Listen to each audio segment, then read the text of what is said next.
60 to open.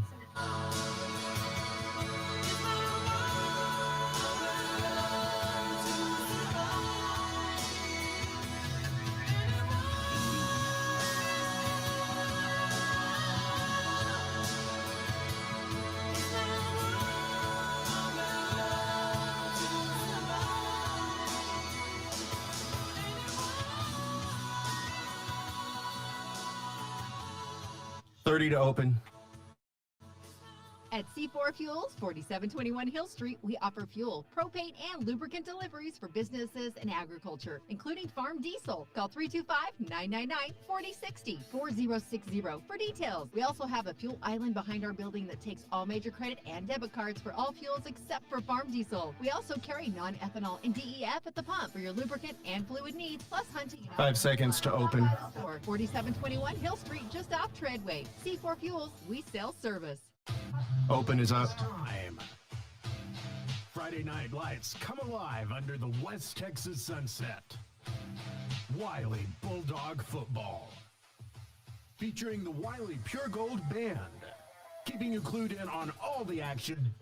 Penny, Ryan Holmes, and field reporter Brian Hobbs. And your Wylie Bulldogs under the leadership of head coach Clay Martin. Live right now. Stand by for live. Live in 5, 4, 3, 2, 1. Well, it is a cold Friday night in the middle of November. Thanksgiving break is getting underway. It might be cold outside, but the action is just about to heat up. Game number 12, week number 2 of the Texas High School Playoffs. Just 32 teams remain on the trek to the Class 5A Division II State Championship, and one of them, the purple and gold of the Wylie Bulldogs. Welcome in, folks. It is Wylie Bulldog football, the area playoffs. We are on the road tonight, Grapevine, Texas. It's the Wylie Bulldogs at 8-3, taking on the Colleyville Heritage Panthers, also at 8-3. How you doing, Bulldog Nation? Welcome in as Wylie ISD, Wylie High School, and the Wylie Bulldog Productions.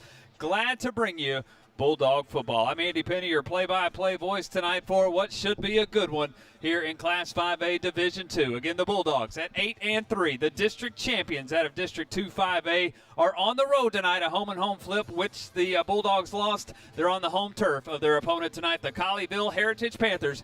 Also at 8-3, they are out of District 4 5A. They're the third-place team, but still alive in the playoffs. Tradition-rich are the Panthers.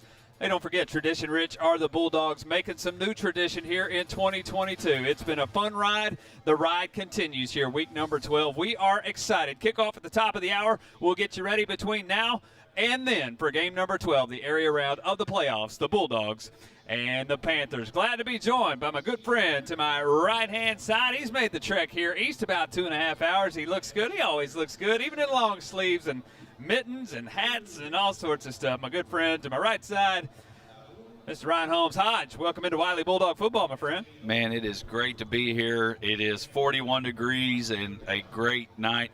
You love to be playing in 40-degree weather in football because that means you're in the postseason.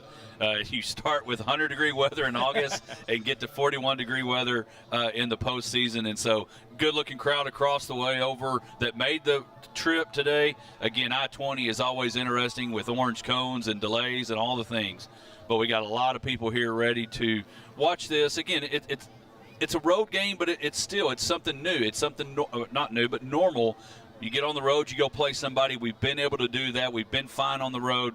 And so looking forward to kicking this area game off tonight and seeing what kind of fireworks we get to do, maybe warm this scoreboard up on that visitor side. And the first question has been all week long, why a home game for Colleyville Heritage? Let's answer that question for you. Let's take you back a week ago. The first round of the Class 5A playoffs, the by-district round, the higher-seeded team gets to host, and that's why the Bulldogs were at Hugh Sandifer Stadium, a 54-14 victory versus El Paso High last week. Why tonight the visitors? We're 8-3, we're district champions. What's the deal? Well, in the area round and moving forward, the two teams negotiate where they want to play. A neutral site? Do we flip for home and home? What do we want to do? The Panthers and the Bulldogs decided last Friday night after Colleyville Heritage beat Frisco Emerson, let's flip for home and home. Neutral sites were hard to come by. Both facilities are great. Let's flip for home and home. Obviously, the Panthers won that flip to play the home game. Let's hope that's the only thing they'll win over the course of the next few hours. We tell you the Bulldogs, as Hodge mentioned, play great on the road. They're 4-1 on the road. The road's nothing new for this team. This isn't even the longest road trip of the year. We've been to Amarillo and all over the place. So the Bulldogs will be primed and ready to go. Let's tell you how we got here again. Both teams are 8-3. The Bulldogs, the district champions, they're winners of 6 in a row. They beat El Paso High last week 54-14 in the bi-district round, their first ever playoff victory in Class 5A. It was an impressive win, 54-14. Colleyville Heritage, again, 8-3. They're winners of 4 in a row. They're a young team, but are playing good football here. The third-place team out of District 4 5A. They beat Frisco Emerson last week on the road at the Star up in Frisco, 35-14. Both teams 8-3. Both teams on winning streaks. That's what you expect when you get to this point in the playoffs, the second round, the area round of the playoffs. Oh, and you're exactly right. You know, you win. You mentioned getting to host the first round, and we got that. When you win your district and you get that opportunity to host, you're supposed to play a 4 seed. And what I liked about last week is there was a separation. You knew who the 1 seed was and the 4 seed was on the way Wiley played last week. Was able to get up early and kind of be able to rest some kids a lot of the second half. But then when you keep moving on, there's not any bad teams. You know, sometimes you hear too many people make the playoffs, and that 4 seed team may not be that great. But once you get to that second round, everybody's good. Everybody's got a playoff win under their belt. And so tonight it'll be one of those, okay, who continues? Who brings their A game again for the second week in a row to survive and advance and move on to the next round? And let's talk about if you survive and if you advance. The winner tonight will move into the third round, which is called the regional quarterfinal round, the round of 16. And what's on the other side of the bracket? Well, we can tell you the winner of tonight will play the winner of Canutillo and Fort Worth Arlington Heights. And oh yeah, by the way, it was a 4 o'clock kickoff. Canutillo beat Fort Worth Arlington Heights 21-14 this afternoon at Ratliff Stadium in Odessa. So the winner here will look out west to the Canutillo Eagles right outside of El Paso, who will await the winner of tonight. Hodge, let's look back. It's been 8 days since the Bulldogs played. 54-14 the final versus El Paso. The first 2 defensive possessions were interceptions. KJ Long throws for 4 touchdown passes. Landry Carlton 2 on the ground. I don't even think it's the best game that the Bulldogs have played all season long, but at the end of the night, a 40-point victory. This team is trending upward now 6 in a row, and they look good last Thursday night. Well, and they did. They again, interceptions, jumped out early, got that cushion of a lead, which ended up being a 54-14 win. But one of the things that I've noticed in this last, stretch of 6-game winning streaks is the fact that 14 on that side of the scoreboard, and defensively, how we've gotten better in some areas defensively, and I think that's one of those things tonight where that's going to be important. But again, last week, some kids getting some reps. I saw Jaden Sanchez in La Pop the next day, and it's like, man, hey, I don't ever see you at outside with a helmet off, and so, but he played great, got some reps, and so it was good to see those kids get to play and get some experience, even for the younger kids for down the road next year. So Jaden last week, as you mentioned, 12 carries, 50 yards, and a touchdown, all in the fourth quarter, and he just did a fantastic job. The seconds got so many reps last week. Everybody's healthy. Everybody's happy where you want to be in week number 12 of the playoffs. Do want to say a shout-out and a hello to Brian Hobbs. Brian is our sideline guy. Had some difficulties getting here and being a part of us tonight down on the sideline, but Hobbs, I want you to know you are missed, and hopefully we can get a W tonight and continue Bulldog football and see you real soon. And I tell you, Hodge, I think the crowd on the visitor side right now might be a little stronger than the crowd here on the home side, and that just goes to show you the spirit of the purple and gold Bulldog Nation. And boy, they look good on the far side. I know they're bundled up, but they'll make some noise as the Bulldogs getting ready to run out on the north side. Well, and that, again, playoff football is supposed to be cold. Playoff football is supposed to be chilly. And so that's why you are doing this. That's why you make sure you buy the sweatshirts from the Booster Club and all those things early to make sure that you're bundled up and ready to go. Blankets, heat warmers, hand warmers. I'm sure there's a lot of Mr. Miyagi things going on to get those hand warmers ready. And so looking forward, a great crowd, and appreciate everybody that didn't make the journey home with us tonight watching and listening to us here. Wax on, wax off, Mr. Miyagi reference before kickoff tonight. That's how pumped up we are. You can see the Bulldogs in their all whites. They have run out. They're on the far sideline. The purple helmets with the gold Bulldog on the side. They'll be on the visitor side here at Mustang-Panther Stadium. Mustang-Panther, it's a shared stadium between Grapevine High School, the Mustangs, and Colleyville Heritage, the Panthers. You can see the Panthers running out. They'll be in the all-black uniforms here on the home sideline. The CH with a paw on the side of the helmets as well. We talked about Wiley and their win last week 54-14. Colleyville Heritage, an impressive win last week, 35-14 over Frisco Emerson, a 9-1 Frisco Emerson team who they beat on their home turf. It was a game that was tied 14-14 at halftime, and Heritage able to make some plays there in the second half. Luke Ulrich, the name you'll need to listen to. He wears number 1. He's 5'10", 190 pounds. He had 3 touchdowns last week, just one of many weapons for this Colleyville Heritage team. They'll put up some points as they average over 40 a game. Well, and again, the good thing about that 40 a game averaging, our defense has been playing really well lately in the district, and obviously last week holding El Paso to 14.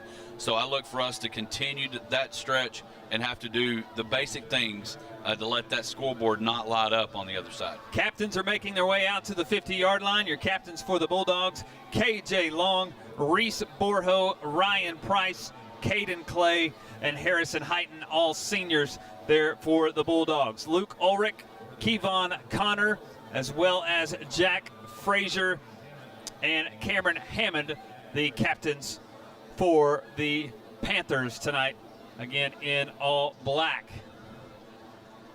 As the coin toss continues down on the field, we'll wait for our white hat official to give us the signal. And the Panthers will have the football to get things started. The Bulldogs will move from north to south. Hodge, we're getting ready for playoff football. We'll have the national anthem here on just a crisp, cold, beautiful Metroplex night in DFW. We'll be in the low 40s, probably dip into the high 30s by the time it's all said and done. And a little bit of wind coming out of north to south, which will be at the back of the Bulldogs here in the first quarter of play. We will pause here at the stadium. Always want to give respect where respect is due, and it's with our great national anthem. Here at the United States of America, we'll play the Stars and Stripes, our national anthem. We pause. We're glad you're with us tonight. Please join us as we pay our respects to the United States of America.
The Stars and Stripes, our national anthem. What better way to get the area round of the playoffs underway? The Bulldogs 8-3, the Panthers 8-3 as well. Hodge, I come to you. Keys to victory tonight. How do the Bulldogs keep 2022 alive? Get win number 9.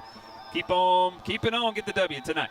I think the big thing that we got to do, first and second down, are going to be important to make third down manageable. Now, it'd be nice to not ever get to third down, but first and second down, make those manageable. That way you can make that third down open as far as playbook-wise. The other thing is you got to take care of the football. We can't give up. Don't give any extra possessions that don't need to be given. And then the other thing is avoid the big play. And then finally, ultimately, we just got to block and tackle, make sure we get a lot of Bulldogs to the football on defense, make sure we take care of our keys on the offensive side, and let's leave those yellow things in the pockets of the officials.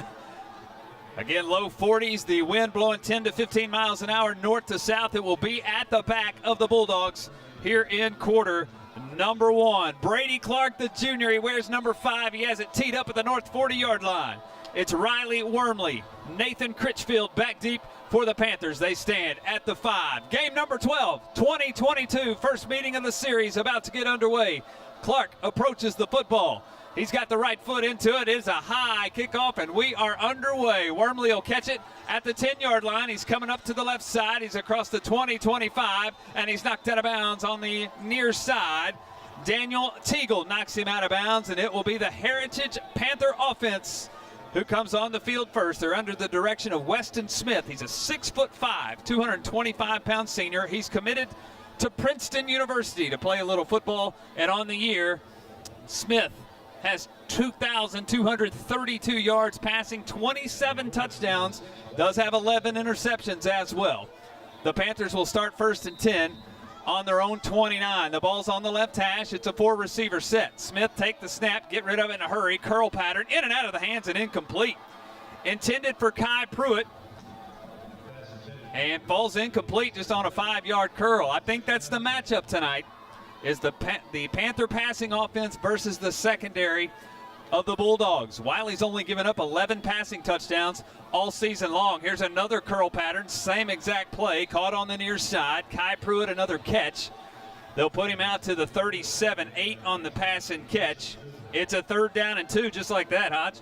Yeah, they went right back to him. The play would have been fine a while ago. Cooper was there to make a tackle, which is fine. 3rd down is big here. Make sure let's get the offense off the field and the punt team in. 3rd and 2 on the 37. Smith take the snap, pressure coming, throw another quick curl, in and out and back into the hands. Did he drop it? We're waiting on the signal, and no, he dropped it. In and out of the hands of Luke Ulrich, who ran a 2-yard curl and could not make the catch. It's 4th and 2 for the Panther offense. First big decision here. The offense still on the field. Heritage has thrown 3 curl patterns in 3 plays. Their receivers have dropped 2 of them. 4th and 2, Hodge Scary, they're going to go. 4th and 2 from the 37. Straight drop Smith, whistle, flag comes out, and I believe an offside called here on the Bulldogs. Yeah, offside. Good thing they kind of threw the flag and we stopped.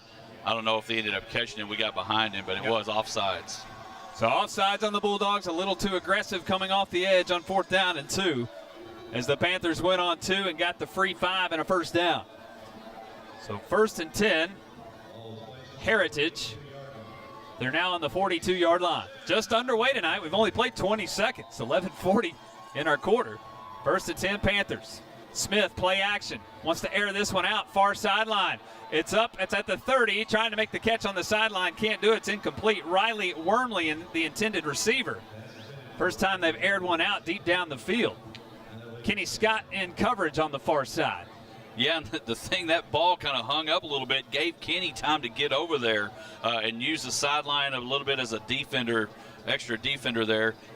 Great job execution there, getting it incomplete. 2nd down, 10, ball on the 42. Smith looks again, throw an out pattern this time, off the hands and incomplete.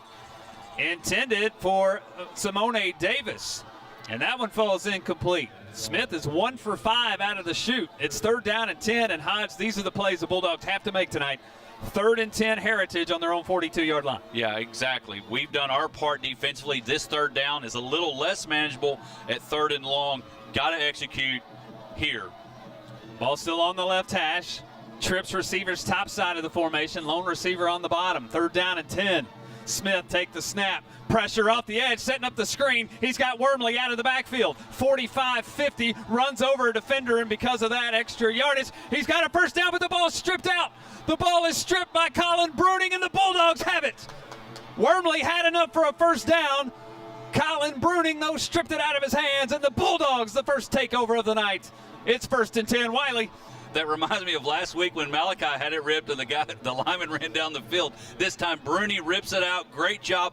And again, I mentioned it earlier. You got to have a lot of Bulldogs on the tackle with a bunch of Bulldogs there. Colin able to rip it. And now let's see what happens as KJ and the offense take the field and get the momentum continuing going in the 3-2-5 direction. So 1st and 10, Wiley. They're at their own 49. 11-17 opening quarter.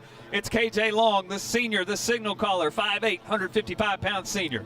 1st down and 10 from the right hash. Handoff, stretch play. Carlton with a hole. He's into Panther territories to the 45, and he's inside the 45 to the 44. Landry, the leading rusher, has 7 on his first carry tonight. Landry at 876 yards rushing, 8 touchdowns on the season. Bulldogs will go fast here. 2nd down and 3. Ball's on the left hash at the Panther 44. KJ, play action. Get rid of it. Regala on a slant. He's got it. Flag comes out. I think the Panthers are in the neutral zone, and this play will stand. Pass and catch 10 for Regala. Yeah, great job there by the offense and by the receivers. Looking over there, Heighton did a good job making sure that he was off the line. Inside receiver was on. Yep. And again, we saw in the Cowboys game last week, you got to make sure you're not lined up offside. And the Heighton, the inside receiver, or the outside receiver, was off the line with press coverage, and the corner was in the neutral zone. Didn't realize it. 1st and 10, Bulldogs on the 34. Another play action. Regala, far side, 30, 25, has the sideline, has another 1st down. Braden Regala with 11 more. Braden's already over 1,000 yards receiving on the year. He's got 2 early catches. The Bulldogs on the move. It's 1st and 10 at the Panther 23. KJ on the year has 2,686 yards passing, 30 touchdowns, just 5 interceptions. He'll hand off Carlton this time. Landry a short gain to the 21. Good power run there for Landry. 2nd down and 8 coming up. Yeah, great job, Landry. Find a little spot. Let the big fellas up front do their job. Picking up a little bit there. That's okay. 2nd down and 8. Very, very manageable. Ball still on the right hash. It's on the 21. Trips receivers to the right, tight end to the left. KJ take the snap, hand off Landry again. Tripped up right at the line of scrimmage. No gain this time for Carlton. And it's 3rd down and 8. Let's set the rest of the offense for you tonight. Again, Carlton, your running back. KJ, your quarterback. The rest of your receiving core, Braden Regala, Harrison Heighton, Derek Evans. You'll also hear Hunter Hood. Seth Strange, your tight end / H-back, will set the offensive line after 3rd down and 8. Ball's at the 21. It's on the left hash. 3 receivers set. Tight end is Strange to the right. KJ, straight drop. Nice pocket. Center of the field. He's got a receiver. Oh, it's Carlton off the fingertips and incomplete. KJ to Landry. Landry ran a wheel route out of the backfield, and he was open right at the goal line, just could not quite haul it in. It's 4th down and 8, decision time here for the Bulldogs. Again, you got the wind behind you. Here comes some big fellas. It looks like we are going to try to get some points on the board. So it'll be important to make sure, block the guys in front, give Brady enough chance to get the kick again. The wind at his back. It is Brady Clark who will kick from 38. Brady is 2 for 3 on field goals this year, makes from 23 and 28. So this will be a 38-yarder from the left hash. Snap is back, hold is down. Brady from 38, plenty of distance. It's up, and it is good. The Bulldogs are on the board first tonight with 9:25 left in our first quarter. Our score, Wylie 3, Heritage 0. We will step aside. Bulldog football brought to you tonight, an academic broadcast by the Wylie Bulldog Productions and 101.7 The Raider. We'll be back after this timeout. And technical education courses are designed to provide academic challenges for students.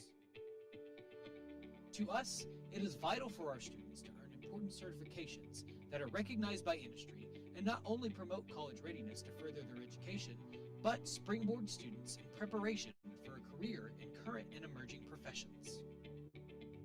Wylie ISD, inspiring the next generation of innovators. This next sentence should be very soothing. Abilene Sports Connection has a jacuzzi hot tub with your name on it. These beauties are specifically designed to relieve whatever stress the world dishes out. And if it doesn't say jacuzzi on it, it just isn't the real deal. We invite you to come by the showroom and see for yourself how you'll save money and why jacuzzi hot tubs are the perfect way to enjoy your free time with friends and family. A world of 5 to live. At Abilene Sports Connection, 2950 North 1st in Abilene. Here's the Brady Clark kickoff. It's taken by Wormley again, who breaks a tackle. He gets to the near sideline, 35-40, and he's pushed out again. Daniel Teagle, the special teams, twice has made the tackle on the kickoff. Nice return by Wormley. We've got 9:17 left in our first quarter. Our score, it's Wylie 3 and Heritage nothing. Andy Penny alongside Ryan Holmes.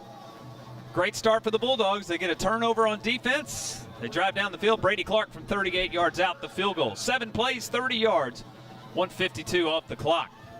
Yeah, great job getting points on the board, and even though it didn't end up in 6, we were able to move the football, running it and throwing it, so that's good. So here's Smith and company. First down and 10. First handoff, Wormley off right guard. He's met in the hole. Landon Null. Gang tackle at the 46. Wormley, the sophomore, has only played 4 games this year. He played the first 2, broke his collarbone. He's been back for the next 2. Wormley picks up 3 on that play. It's second down and 7. Trips receivers near side. Smith will take the snap. Looks to his left, has pressure from behind. He's sacked. Kendrick Vanderbilt, Ryan Price come up with the sack back at the 38. It's a loss of 8. And it's third down and long. Third down and real long. Third down and almost 3-2-5 long. That's where we got to find a way to get a stop here. Maybe look, they may try to go deep again. Watch the screen. They had success with the screen earlier on their third down. Watch a screen here. Third down 15. Smith, a straight drop, 3-man pressure. Steps to his left, still looking. Now he's going to tuck it and run. He'll get out of bounds at the 43. Well shy of a first down. That's a coverage sack. Not really a sack, I guess. A gain of 6. But the Bulldogs only rushed 3. They pressured or covered with 8. It's fourth down and 9, and the offense still on the field. Okay, fourth down and 9. Watch again all those things that you can see. Draws, screens, or a hard count to make this another. Nope, backs up. Looks like Smith is back in quick kick punt formation. Punt is blocked. It's blocked and loose at the 30-yard line. Smith took 1 step back, a little quick kick punt from the quarterback position, and he kicked it into the rear end of his up man. It goes backwards, it's covered up, and the Bulldogs will start in plus field position at the Heritage 29-yard line.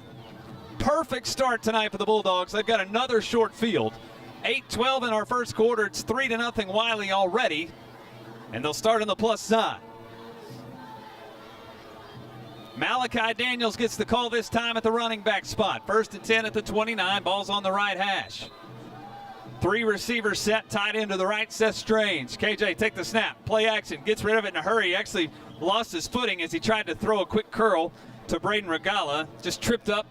Didn't get any air behind that one. It skips in incomplete. No, and he was actually just then trying to practice that back drop back there as well. Looked like they were trying to do what Colleyville did on their first play a couple of times. And Braden was open, just unfortunately wasn't able to get it to him. Second down, 10 at the 29. 8:09 left in our first quarter. Bulldogs a 3-0 lead. Malachi offset to KJ's left. Take the snap, hand off Malachi, right up the middle, met right in the hole. He'll fall forward for maybe a yard. Third down and long coming up. Let's set the rest of the offense for you. Your offensive line tonight, Sutton Peck, 6'3", 300-pound sophomore. He's your center. Your right guard tonight, Jace Robinson. Right tackle, Cameron Van. Left tackle is Brock Stevenson. Your left guard tonight, Daniel Mason. Third down and 9 for the Bulldogs. Ball at the 28. Trips to the left. KJ take the snap, roll the pocket to the left. It's a nice pocket. Sets his feet, airs it out, far sideline. Regala at the goal line, in and out of the hands and incomplete. Nice defense back in the secondary. That's Jack Sluter, the senior safety, who knocks it away. It's fourth down and 9. This is a pretty lengthy field goal attempt. Kind of in no man's land. I think the Bulldogs might go for it here. Yeah, because again, you don't want to give the ball. I mean, you may do it right here, but you still find a way to run the ball, maybe convert it, keep the drive going. 4th and 9 is very manageable and gettable. 4th and 9 on the 28. 4 receivers set this time. KJ call for the snap. He's got it. Looks to his left. Pressure. Throw it. Square in. Regala in and out of the hands and incomplete. Boy, Braden had a step on the square end at the 15-yard line. Would have been enough, I think, for the first down. He just could not quite haul it in. It's a turnover on downs. The Panther defense has held. And with 7:24 left first quarter, it's still Wylie 3, Heritage nothing. First and 10 Panthers on the 28-yard line. put an asterisk by that one. Could be huge down the stretch. Opportunity to get points, and Heritage defense comes up with a nice stop. Yeah, you want to take advantage of the turnover. We didn't there. We got points earlier. Let's see what we do here. So third possession now for the Panthers. 1st and 10. They've got it on their own 28. For Smith again, 6'5", 225. Handoff, new back in the backfield. First carry tonight goes to, I believe that's Wormley again. Check that, it's second carry tonight.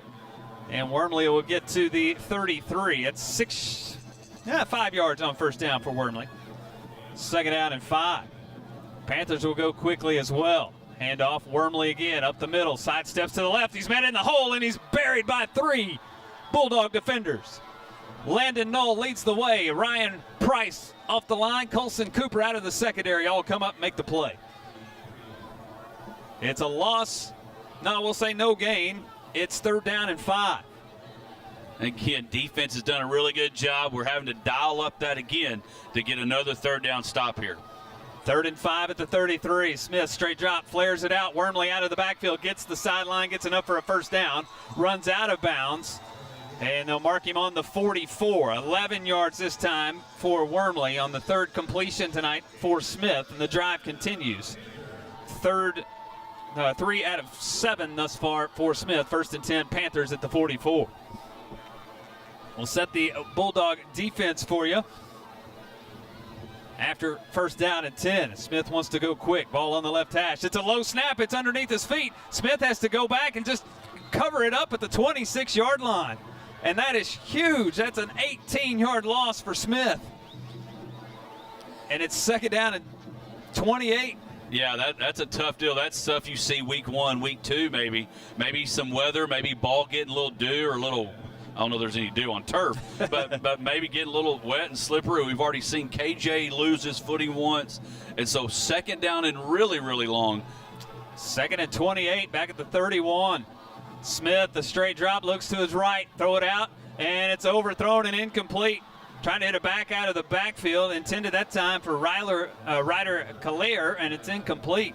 3rd down and 28. Let's set the Bulldog defense for you. Ryan Price, defensive end. Kendrick Vanderbilt, defensive end. Wyatt Edmonston, Ryan Blake are your guys in the middle, your defensive tackles. Your linebackers, Landon Knoll, Colin Bruning.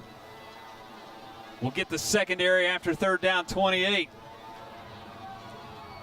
The Bulldogs will play coverage rush 3. Smith steps up in the pocket. He's going to tuck it and run again. He needs 28. He's not going to get it. He's across the 40. Fall forward to about the 44. He's got the lost yardage of 1st down back, but still well short. 4th down and 10 here, Heritage.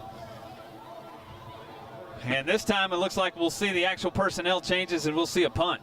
Yeah, we know about the Mark Sanchez behind fumble. We had the behind punt a while ago.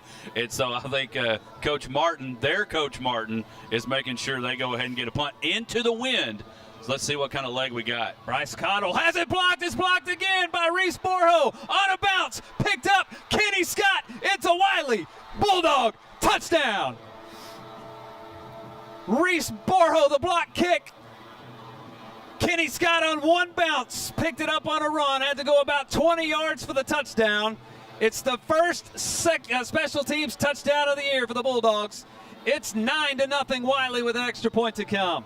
Yeah, Andy, though, we had a stretch where we had safeties on repeat during earlier in the year. First block, and again, I've said it over and over, the turf does give some friendly bounces, and Scott just said, boom, I'm going to keep on going. Brady Clark in for the extra point. Isaiah Valero, the snapper. Drew Penny, the holder. Tough catch. He makes it. He gets it down. The kick is up, and it is good. We've got 5:12 left first quarter. Our new score, Wiley 10, Heritage 0. We'll take the timeout. This is Bulldog Football brought to you by Wylie High School and Wylie Bulldog Productions. 101.7 The Raider. Back with more after this timeout. You're clear. Partners, we're in our 3rd decade of providing high-quality, affordable dental care in Abilene and the Big Country. Our family-friendly clinic offers comprehensive dental care for adults and children. Anything from hygiene and preventative care to cosmetic dentistry and dental implants. And don't worry, we do emergency services too. Our team of professionals understands the latest dental techniques and technology and welcome your questions as we develop the perfect treatment plan for you. And best of all, we offer same-day appointments if you're in pain.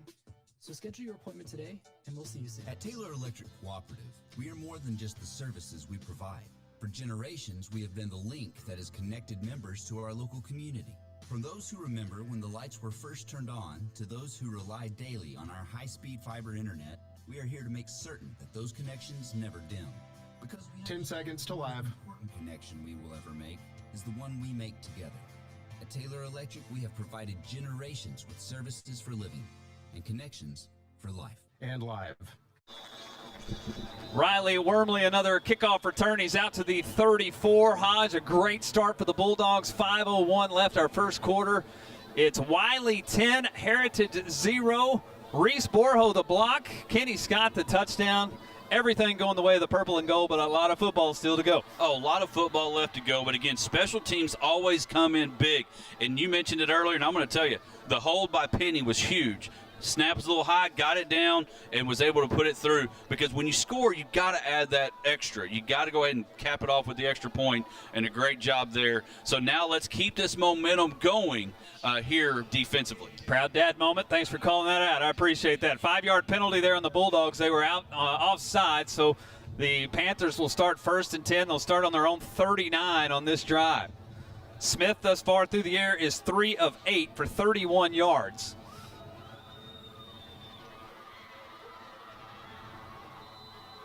First down and 10. Ball's on the left hash again at the 39. Send motion into the backfield. Little pitch to Luke Ulrich. And Ulrich up the right hash has enough for a first down. Ulrich had 3 touchdowns last week against Emerson. First time he's had the ball in his hands. That'll go as a pass, as it was a little flip to Ulrich, and he's got 12 on the play. And I think for the first time tonight, the Panthers will run a play in the plus side of the field. 1st and 10 at the Wylie 49. And that's the first time they've got to first down without having to go to second. 1st and 10 on the 49. Smith, handoff, right guard. Plunging forward, number 31. That's Colleyville. His first carry tonight. Give him 2 on that play. 2nd down and 8. Yeah, good job there by the defense. Keeping that yardage short, making it 2nd and 8 here. Your corners tonight, Kenny Scott, Colson Cooper. Hayden Wright, the district leader in interceptions with 7. He's your safety. Reese Borho back there too. Another handoff up the middle. Colleyville's across the 45 to the 44. 3-yard gain. Again, Landon Knoll, the tackle. 3rd down and 5 here for the Panthers after that 3-yard carry. And right here, you want to watch if you're Cooper, if you're Scott, watching. They've done a really good job running quick hitches. They're probably going to try to get to the sticks here. And based on the last couple of punts, I look this 4-down territory. Liam Cisneros has come in. Another secondary guy with Josh Patterson, the nickel back. 3rd and 5, handoff stretch play coming left. Wormley trying to get the sideline. He will. He's inside the 40. Takes a big hit from Wright, but it is enough for a first down. Panthers needed 5. Wormley gives them 8 as they'll mark it on the 36. 1st and 10, Colleyville Heritage at the Wylie 36. 3:40 left in our first quarter. It's Wylie 10, Heritage 0. A Reese Borho block punt returned by Kenny Scott for the touchdown, the highlight of the first quarter. A block punt for a touchdown, also already a takeaway by the defense. 1st and 10 Heritage, they're on the 36. Smith, take the snap, handoff Wormley off the left side, inside the 35, met by a host of Bulldog defenders. Ryan Blake leads the way. Boy, Ryan's had a spectacular year in that defensive line. 3 yards for Wormley on the play, 2nd down and 7. Blake on the year, 26 tackles, 6 quarterback hurries, 2 sacks. Yeah, and again, they've got to coach Martin too, so we'll definitely try to keep you in check there. 2nd down, 7, ball on the 33. Smith, straight drop, steps up in the pocket, wants to run. Vanderbilt has him corralled. Smith will fall forward for a gain of 2 to the 31. Smith is not a huge runner. You look at the stats on the year, and he comes in rushing-wise. Well, having a hard time even finding. He just has 60 yards of rushing on the year. 3rd down, 5, ball at the 31. 4-down territory for the Panthers, I think, here. 3rd down and 5 first. Smith looks to his right, has pressure, steps up in the pocket. He's corralled, and he's brought down. It'll go as a 1-yard loss. It's 4th down and 6 for the Panther offense. 4th down and 6, obviously going to go for it here. Again, you got to make sure as a secondary guy, you know they're going to go to the sticks. They ran the ball earlier with Wormley. May look at him keeping. Actually, Wormley's not in right now. Calaire's in. 4th and 6, 4 receivers set, trips to the bottom side. Smith take the snap, straight drop, looks to his left, scrambles to his left, sets his feet, throws, center of the field, it's up, and I believe it's caught, and it is inside the 10-yard line. Good catch on the play. It's Simone Davis, the wide receiver, who makes the catch. They'll mark it on the 8. It's a pass and catch of 24. It's 1st and goal for the Panthers. Huge conversion on 4th down and 6. Yeah, again, 4th down. Again, got to find a way to get that completed. Ball hung a little bit. We just were not able to get there in time to break it up. Yeah, Hayden Wright was trying to trail to get back to the center of the field from the backside, and he couldn't quite get there. Quarterback sweep, Smith going to the left. He'll get down inside the 5 to about the 3. Ryan Blake brings him down. 5 yards for Smith on the play. It's 2nd and goal from the 3-yard line. As we inch close to the end of the first quarter, it's Wylie 10, Heritage 0. Panthers knocking on the door. 2nd and goal, ball on the 3. Smith take the snap, handoff Calaire up the middle, met right at the line. He's going nowhere. It's Ryan Blake, Colin Bruning, Wyatt Edmonston, all part of the tackle. No gain for Calaire. It's, again, 3rd down and goal. Ball's at the 3-yard line. Wormley coming back in for the Panthers. Again, we saw the quarterback sweep their keeper with Smith there that time a while ago, and so I look for Wormley to have this ball. 3rd and goal from the 3. Straight drop. Smith with pressure, throws it back pylon. It's up. It's intercepted. Intercepted by Hayden Wright. Interception number 8 on the season. The Bulldog defense is held again. Their 2nd takeaway, and this one is huge. In the end zone on 3rd and goal. Bulldogs will get it courtesy of a touchback. It's 1st down and 10. And again, I think another big thing here is not only getting it interception was huge, but now you've got a couple more plays. If we do want to throw the football, you still have the wind if you want to. That is Hayden's 8th interception on the year, his 5th in the last 3 weeks. 3 versus Abilene Cooper, 1 last week against El Paso High, and a huge one here tonight. 1st and 10 Bulldogs, their longest field to work with, as they'll start on their own 20-yard line. They've had great starting field position tonight. They'll start on their own 20. 4 receivers set. Regala in the backfield. He's offset to KJ's left. KJ take the snap. Looks center of the field. Still looking. He's going to scramble. He's got room in the center. 25-30, and he slides. They'll call him short as the football was short of the 30-yard line. They'll mark it on the 29. KJ's first run tonight gives him 9. 2nd down and 1. And I'm going to tell you, he slid into first. Or not first, slid into the base, and the 2 Panthers ran into each other there. Great dodge by KJ. Bulldogs don't have to run another play here in the first quarter if they don't want to, but they look like they will. 2nd and 1 at the 29. KJ, straight drop, steps up in the pocket, scrambles to his left, has room again. 35-40, 45-50, 45-40, and he's knocked off his feet at the Panther 40-yard line. There's 31 for KJ on the final play of the first quarter.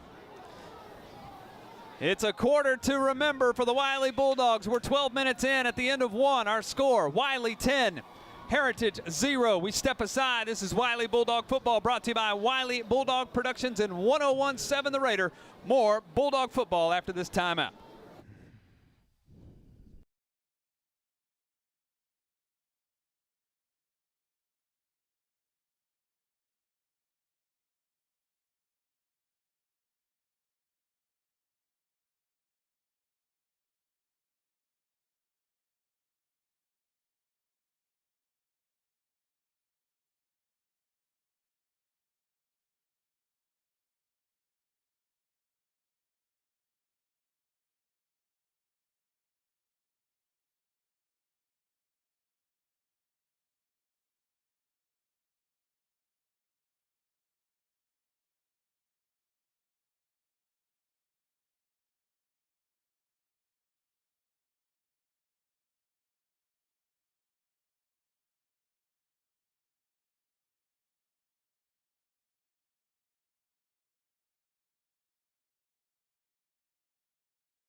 And welcome back, Bulldog football on the Wylie Bulldog Productions YouTube channel, as well as 101.7 The Raider. Glad you're with us tonight. Andy Penny, Ryan Holmes, 10-0 Bulldogs. We start the second quarter.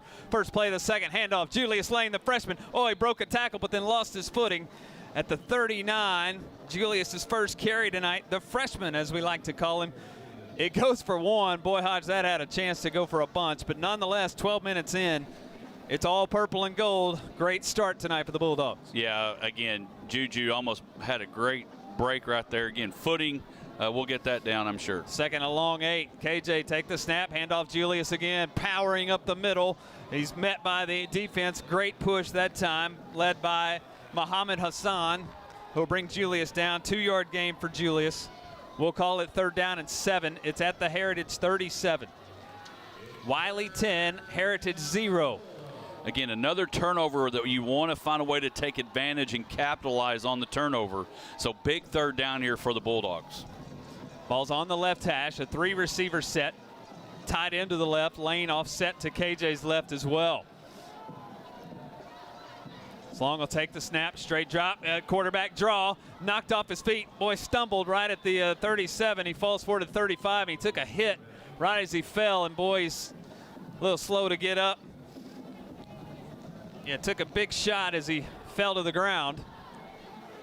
4th down, a long 5, almost 6. Ball in between the 35 and 36. I wonder if Coach Clay Martin, might burn a timeout just to give KJ a chance to catch his breath. Nope, they're going to go. 4th and long 5, ball to 35. They need the Heritage 30. Tried to draw the Panthers offside. They didn't fall for it. Again, 4th and 5 at the 35. KJ rolls to his right. Still rolling. Throw the out pattern. He's got Regala on a slide, and he make the catch. Yes, he did at the 27-yard line. 8 more for Braden. Yes. What a throw there by KJ. 1st and 10 Bulldogs. A great job coming back from the hit on the rollout. Again, into the wind. Throwing a great pass. Great concentration by Braden Regala, coming up with it for another Bulldog 1st down. Ball at the 27, new set of downs in Heritage territory. KJ take the snap again, play action, get rid of it in a hurry. Regala on the near side. He's only got 1. Good job by the secondary to come up. Hassan again, Sluter both with the tackle. Braden already with 4 catches tonight. He's the only Bulldog that has a reception thus far. It's 2nd down and 9. KJ's 4 of 8. All 4 completions again to Braden. Landry back in, fresh legs. We've been able to see that all year long. Julius doing a good job getting some reps now, fresh legs with Landry and 2nd down and 9. 2nd and 9, ball again at the 26 in Heritage territory. Trips to the right. Carlton offset to the right. KJ handed off to Landry. He's met right at the line. He bounces off 1 tackle, maybe 2. Short gain for Landry. He's inside the 25. Good tough run again for Carlton. And a late flag comes out. 2 of them come out. This will be after the play. Give Landry 2, maybe 3 on the play. Emotion starting to come in. We'll see which way this flag flies. Landry's coming off the field, so I'm afraid this one might go the way of the Bulldogs. The officials coming together. The flag came from the side official on the Wylie side. So we're waiting as the ball was at the 24.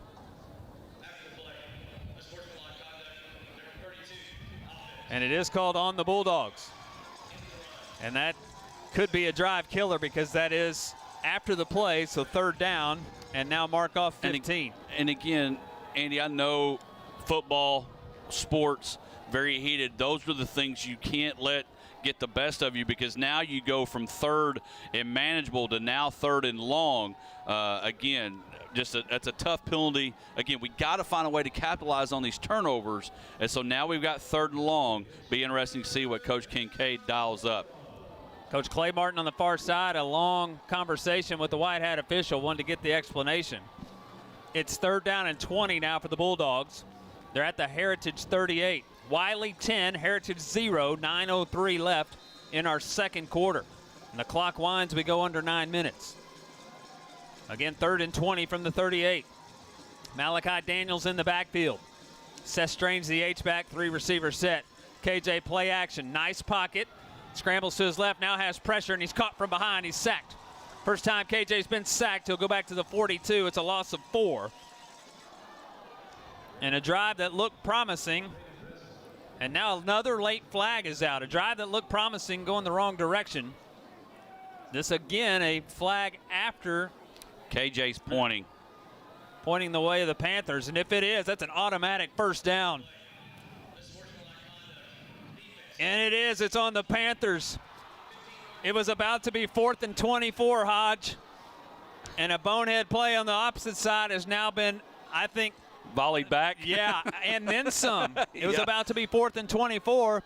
It's 1st and 10 Bulldogs, a new set of downs at the Heritage 27. And again, that is, in my opinion, a turnover that we need to capitalize on here offensively. So let's see again what Coach Kincaid dials up. Boy, that is huge. Put an asterisk by that one later. 1st and 10, both at 27 now with a new set of downs. KJ take the snap, handoff. Daniels off the right side with the seam. He's into the linebacking core. The legs turning inside the 20. He's got 8, almost 9. Huge run by the junior Malachi with a fist pump as he gets up out of the pile. 2nd down and short. And that's the emotion that's good to show right there. Little fist pumping again.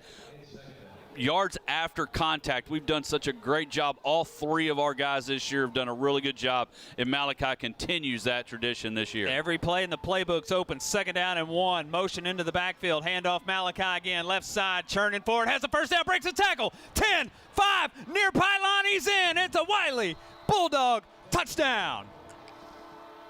Malachi Daniels from 18 yards out. It's Malachi's 7th touchdown of the year. It's 16-0 Bulldogs with an extra point to come.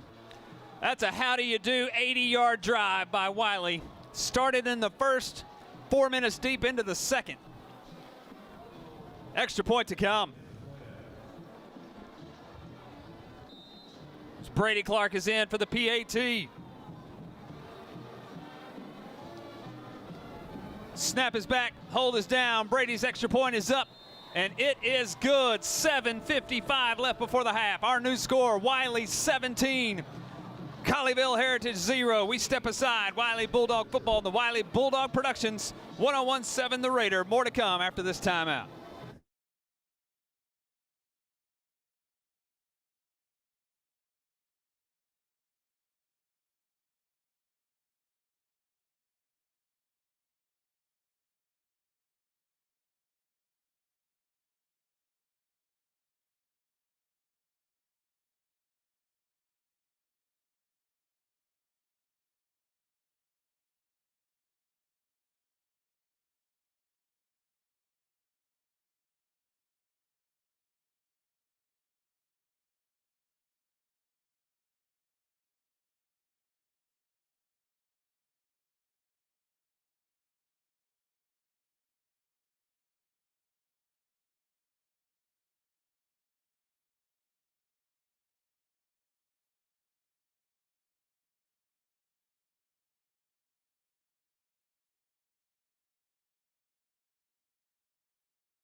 Ulrich, and another nice return for the Panthers out across the 45 to the 47.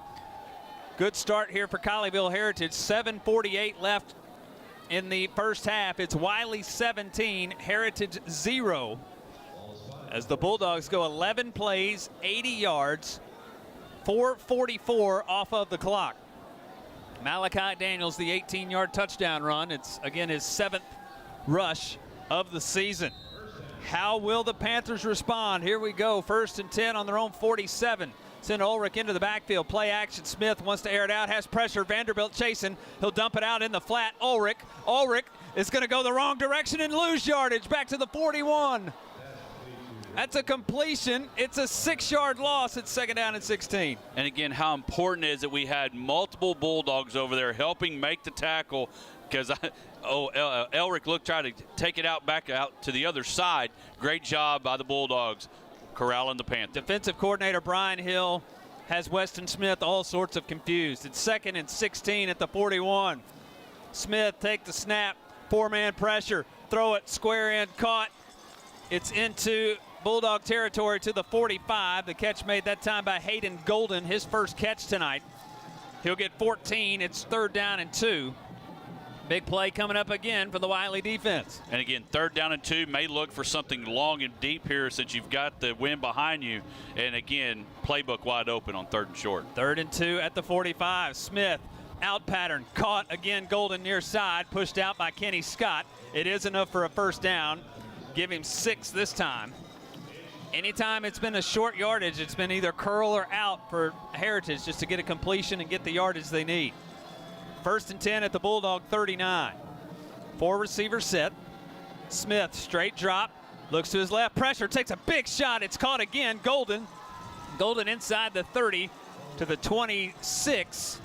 13 again. Golden's come alive on the drive. 3 consecutive catches. Kendrick Vanderbilt put a huge shot, though, right there on Smith. Yeah, just maybe need to tighten up a little bit in the secondary because, again, getting the ball to him quickly. Handoff Wormley. Wormley quickly inside the 20, 15 down to the 10. A little bit of pace now for the Panthers. There's 16 for Wormley. And it's back down, 1st and goal, ball at the 10-yard line. Now Heritage going quickly here. 1st and goal at the 10. Smith, get it out of his hands, flare it out. Ulrich, far side, inside the 10.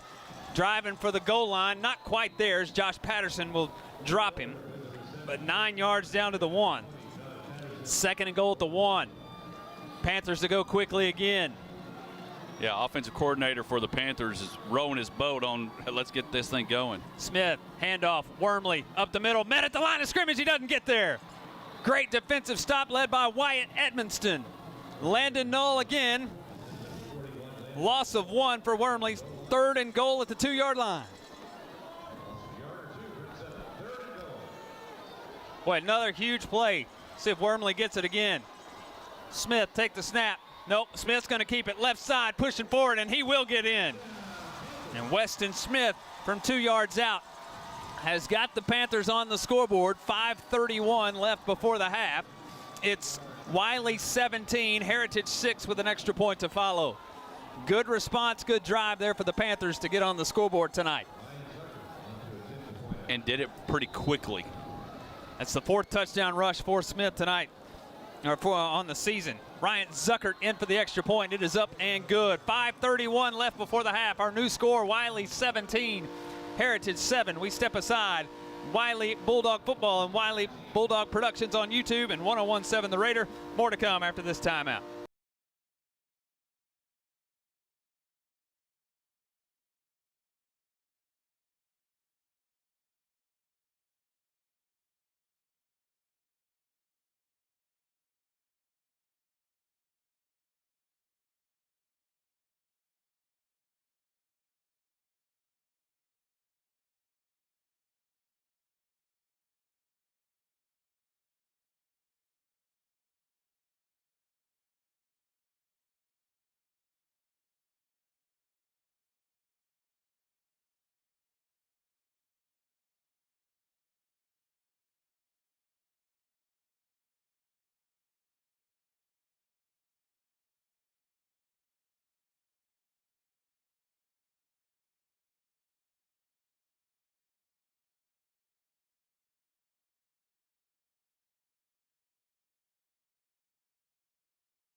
(17-7), Wylie the lead. Heritage on the scoreboard tonight. Weston Smith, the 2-yard touchdown run. Ryan Zuckert adds the extra point. So the Panthers have cut into the Bulldogs' 17-point lead with 5:31 left before the half. Here is the Zuckert kickoff. It's a nice kickoff, center of the field. A fair catch called for and made by Braden Regala. 1st and 10 at the 25 for the Bulldog offense. 7 plays, 53 yards, 2:17 off the clock for the Heritage touchdown.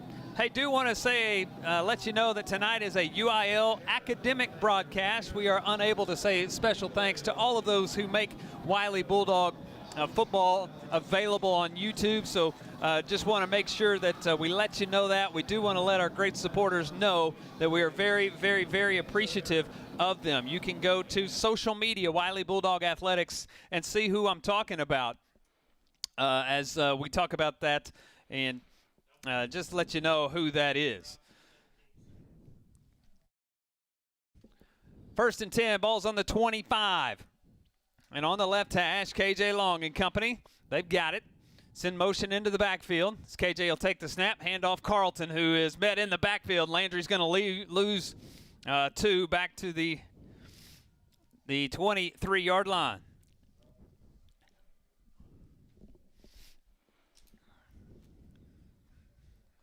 Heritage is now trying to get going and gets first time we've seen a little energy on the Heritage side. Second down, long 11, almost 12, ball at the 23. KJ will take the snap, straight drop, steps up in the pocket. He's going to tuck it and run. 25-30, 35-40, slides out across the 45 to the 47. Boy, KJ is so good at that, and give the senior 24 more. It's 1st and 10 Bulldogs. And a great job, the pocket opening up there and being able to take off. And so it's just a really good job creating an opening there on that draw. Saw nobody open, took off running. Good job keeping the ball, protecting him. That way people coming behind him not trying to rip it away. Now you got 1st and 10. Give him 25 on the carry. 1st and 10 Bulldogs. They're on their own 48, center of the field. 4.5 to go before half. Bulldogs a 17-7 lead. As KJ takes the snap, straight drop, 4-man pressure, steps up in it, still running. He's tripped up from behind and brought down for a loss back to the 45. That time on the tackle, Evan Nieta, 6'2", 300-pound sophomore, drops KJ for a 3-yard loss back to the 45. Second down, 13. Again, trying to get moving, get rolling. Second down and 13. Keep this drive alive. Trips receivers top side. KJ with pressure. Linebacker coming. He avoids it. Oh, he's got all sorts of room near sideline. Flag comes out. KJ will have a first down as he runs out of bounds, but I think this in the area of holding, and I think KJ saw it come out. Boy, that's huge as KJ had a 20-yard gain, ran out on the near sideline, but the flag right in the area of holding. It's the first one we've had tonight.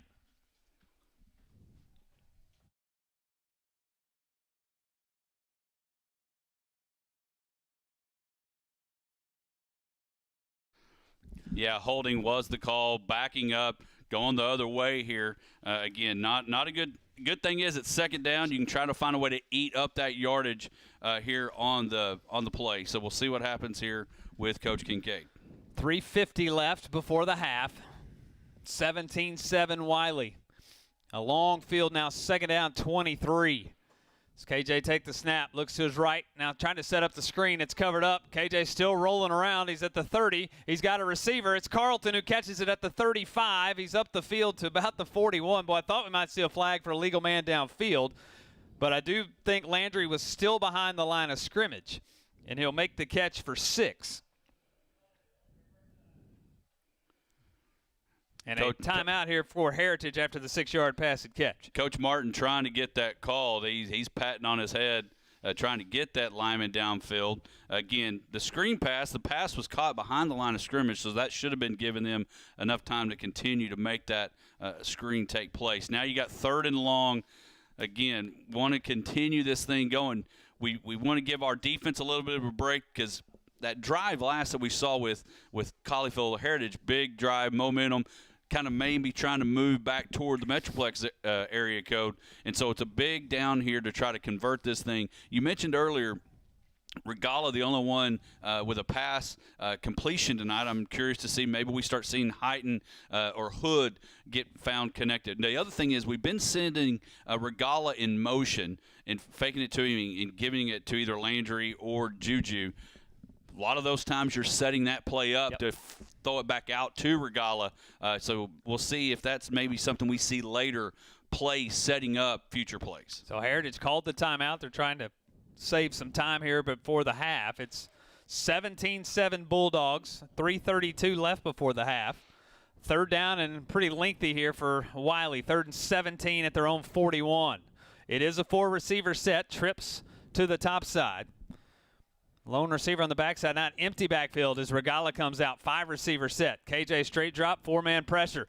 Steps up in it. He's going to tuck it and run. He's met right at the line of scrimmage. Another flag comes out as KJ goes down. No gain on the play. We'll check this flag. If it's on the Bulldogs, it will more than likely be declined. And it's in that area of holding again. We shall see. Maybe a face mask here on the Panthers. Yeah, it's holding. And if it is, and it is holding, I would assume the Panthers will decline this penalty and force the Bulldogs to punt for the first time tonight. Yeah, third big punt here. You could move them back a little bit and make them run another play to make the punt even longer. But even with the wind, the way it is here, another 10 yards, probably not a big deal. Another timeout was called. I'm not sure if it was us or Colleyville. No, I think Heritage is saving some time, and they burned the timeout. So 17-7 with 3:26 left, and I think Heritage calling some timeouts. Time is precious. One, you're down 10. Wylie will get the football to start the second half. Right. So this last 3.5 minutes becomes pretty pivotal, really, for both teams, as Heritage trying to get back within one score, knowing the Bulldogs will get the football to start half number 2. And we've seen special teams have been big, and one of the biggest reasons why Colleyville's been able to have great position, field position, is because of their return game. So here, one, we want to make sure we get a good, clean snap, get a good, clean punt, and coverage that really doesn't allow them to get any kind of good field position to start this next drive. So Brady Clark in punt formation. It's Wormley back deep. A nice punt for Brady, but a short punt as they get caught up in that north wind. He pushed it into that wind, and it'll go out of bounds just in Heritage territory. Out of bounds at the Colleyville 48. So short field to work with after Brady's kick. 3:19 left before the half. Wylie 17, Colleyville Heritage 7. The Bulldogs scored the first 17. Started with a Brady Clark 38-yard field goal. They followed it up with a Reese Borho block punt returned by Kenny Scott for a 20-yard touchdown. We were at 10-0 at the end of the first quarter. Bulldogs then started a drive in the first, marched down the field in the second, an 80-yard drive capped off by Malachi Daniels, an 18-yard touchdown run. It was 17-0 at that point. Heritage answered their first touchdown of the night. Weston Smith, a 2-yard touchdown run. They've got it back. Smith get it out of his hands in a hurry. Catch by Ulrich on the near side. Breaks the first tackle. Has the sideline. He's inside the 40. Still churning as he'd run out of bounds at the 36. And the Heritage offense coming to life. There's 16 for Ulrich. And a Heritage Panther first down. Yeah, again, they're trying to move quickly. Clock not rolling, able to get out of bounds there. And again, starting to get a little tempo here. Empty backfield. First and 10 at the 36. Smith, straight drop, 3-man pressure. Deep ball, post pattern, center of the field. It's up, overthrown and incomplete. Boy, Wormley had a step. If that pass is thrown on his inside shoulder, it's a touchdown. He had to try to get back up over his outside shoulder, and he couldn't do it. Pass falls incomplete. Yeah, he was wide. He was open. Again, fortunately, overthrown there. Got to be sure safeties as that ball's hanging in the air, closing in on that football to be able to knock it away. Second down, 10, ball at the 36. On the right hash, empty backfield, 5-receiver set. We know Smith is not a runner. He'll send motion into the backfield, hand it off Ulrich. Ulrich met in the backfield, and he's dropped. Landon Null not fooled at all, coming off the edge. The linebacker, the leading tackler for the Bulldogs, drops him for a 3-yard loss. Landon leads the way with 50 solo tackles, 65 assists. Give him another one on the stat sheet. It's a loss of 3. It's third down, 13. Again, that third down and long, probably going to be a 2-play possession here. Get a stop. Third and 13, ball on the 39. Smith, straight drop, steps up in the pocket, wants to run. Vanderbilt giving chase. He'll throw center of the field. It's up and incomplete. Ulrich thought he had it, and it falls incomplete. It's fourth down and 13. Yeah, great job closing in, making some contact there with the pass. Now fourth down. I look for them to continue to go for it here.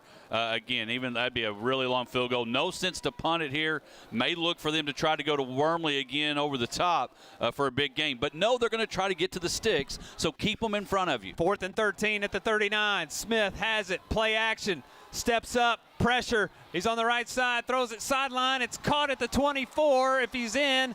And he is. That's enough for a Heritage first down. Near side, fourth catch tonight by Hayden Golden. And it is enough. First and 10 Panthers at the 23. The market on the 23-yard line. Again, doing a great job getting where the sticks are to get the first down. There's first and 10. Handoff Wormley. Wormley will get to about the 20. Vanderbilt corrals him and drops him there. 3 for Wormley there. We've gone under 2 minutes now in the first half. 2nd down and 7, ball at the 20-yard line. Smith call for the snap, looks to his left, curl pattern. Ulrich knocked out of his hands. Great defense. Coming up to make the tackle was Hayden Wright, and Hayden got his left hand on it as Ulrich tried to make the catch. And that was a really good job, Hayden. You always backpedal as a defensive back, realizing he hitches there, going up and making a good stop. 3rd and 7, Smith quarterback draw. Vanderbilt's got him, brings him down at the 16. It's decision time here for the Panthers. 4th down and about 2 at just inside the 16. They need the 14. 4th and about 1.5 yards after the 4-yard gain. Looks like the Panthers are going. Yeah, Panthers are going to go for it here. They've had some confidence moving the ball, want to keep the momentum going. We need to stop. 4th and 2 at the 16. Smith, throw it near side. It's up, it's deflected, and I think it's caught on the deflection. And it is a touchdown. Boy, Colson Cooper deflected it. Hayden Golden able to hang on to it in the end zone, and it's a Heritage Panther touchdown. What a great play. 16 yards on the pass and catch.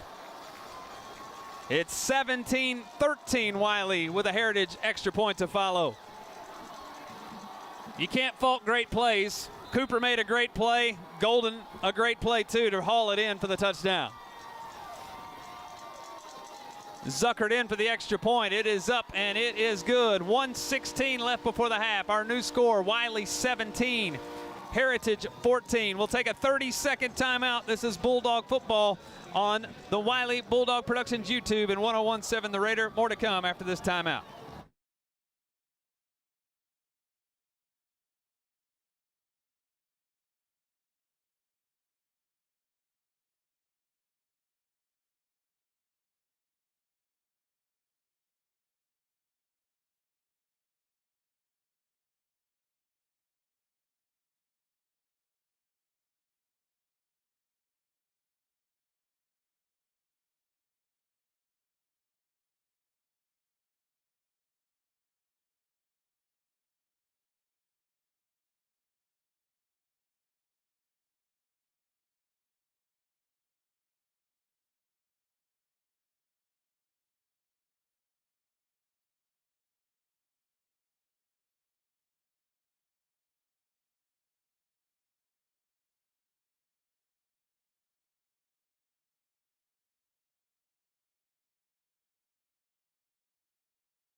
(17-14). The Panthers have fought back here in the second quarter. 1:16 left on the clock. Here is the kickoff by Zuckert. It's taken by Regala, 2 yards deep in the end zone. He'll bring it out right hash, 20, 25, and met by the Panther defense there at the 26-yard line. So Heritage has scored on their last 2 offensive possessions, and what a great catch by Hayden Golden on 4th down and 2. A deflected pass by Colson Cooper that Golden caught while laying on his back in the end zone. 16 yards out. Zuckert adds the extra point. 9 plays, 52 yards, 2:03 off the clock. Hodge still 109 to work with. A few timeouts in the pocket, all 3. Right, all 3 timeouts, plenty of time to go find a way, get that momentum, switch back to the 3-2-5 area code. Referee's talking to KJ a little bit. Not sure if we got chains tied up or what. There we go. Yeah, trying to get the chains fixed on the far sideline. 1st and 10, ball on the 26.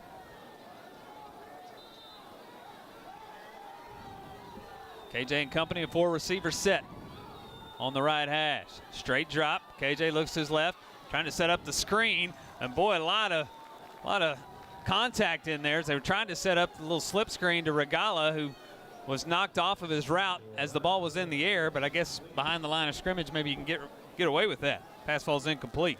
Well, if you're getting held any bit, it should be a holding. If the ball's not been thrown, then once the ball's thrown, it should be a pass interference. So 2nd down and 10.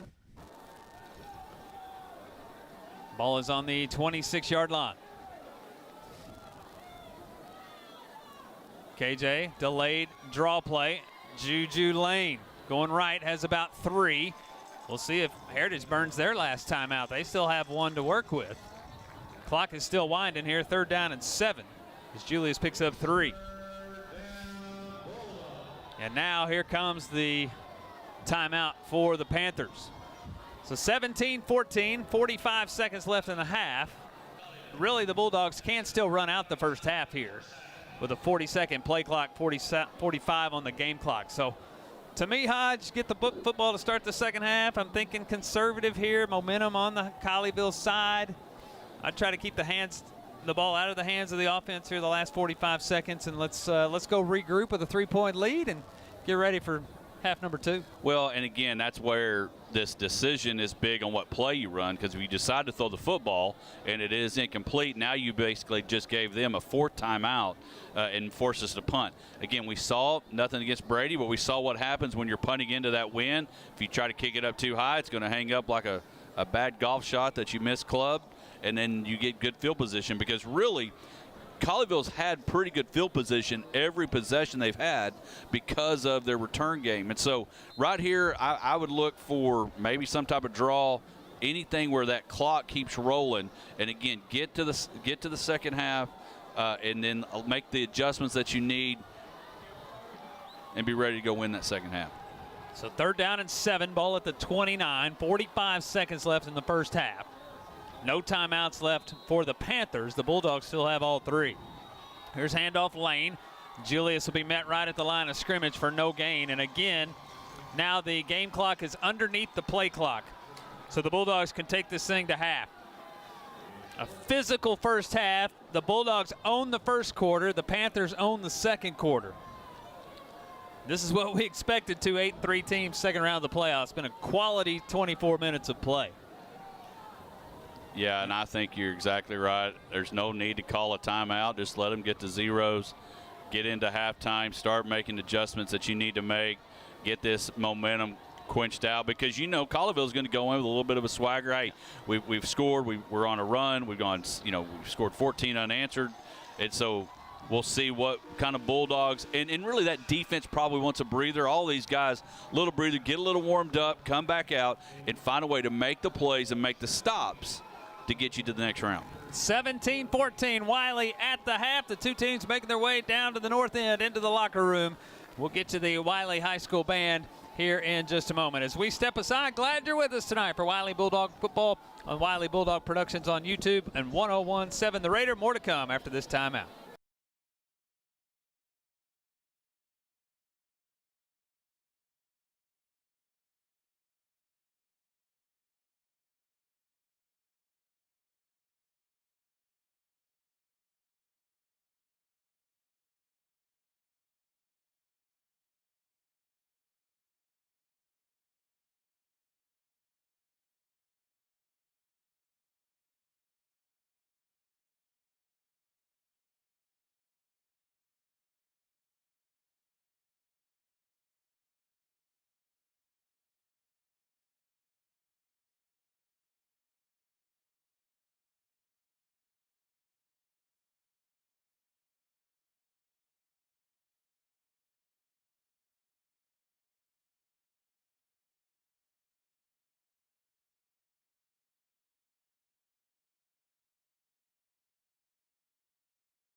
Online 24/7 at LawrenceHallofAbileneTX.com. And welcome you back, Wylie Bulldog playoff football. Glad you're with us. We are at Grapevine, Panther Mustang Stadium. We step aside. We give the platform, the stage, to the Wylie High School Pure Gold Band and the Wylie Bells under the direction of Kyle McDonald. Lynn Thompson, the director of the Bells.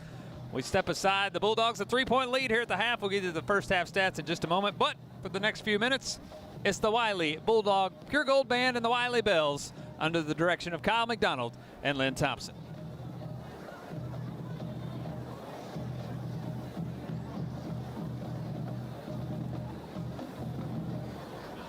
Officers for the Bells are Lieutenant Aubrey Alvarado, Lieutenant Catherine Anderson, Lieutenant Bailey Cochran. Lieutenant Grace Lemke. Social President Avery New. Social Vice President Trinity King. Belle of the Week, Maddie Payan. Good luck to our three bells who are performing the Nutcracker tonight back in Abilene. Bells are under the direction of Lynn Thompson and assistant Laurel Lemke, and will now perform a field military kick routine to Confidence.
Ladies and gentlemen, please give a warm welcome to the Wylie High School Pure Gold Marching Band.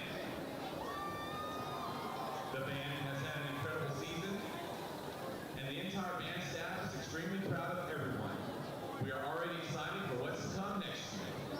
Continuing with our halftime performance, under the field direction of Cade Fellows, Michael Adonisio, and Allison McCall, with Color Guard Captain Layla Romero, First Lieutenant Lexi Ross, and Second Lieutenant Evie Chatfield. Here is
They're the sounds of the Wylie High School Pure Gold Band.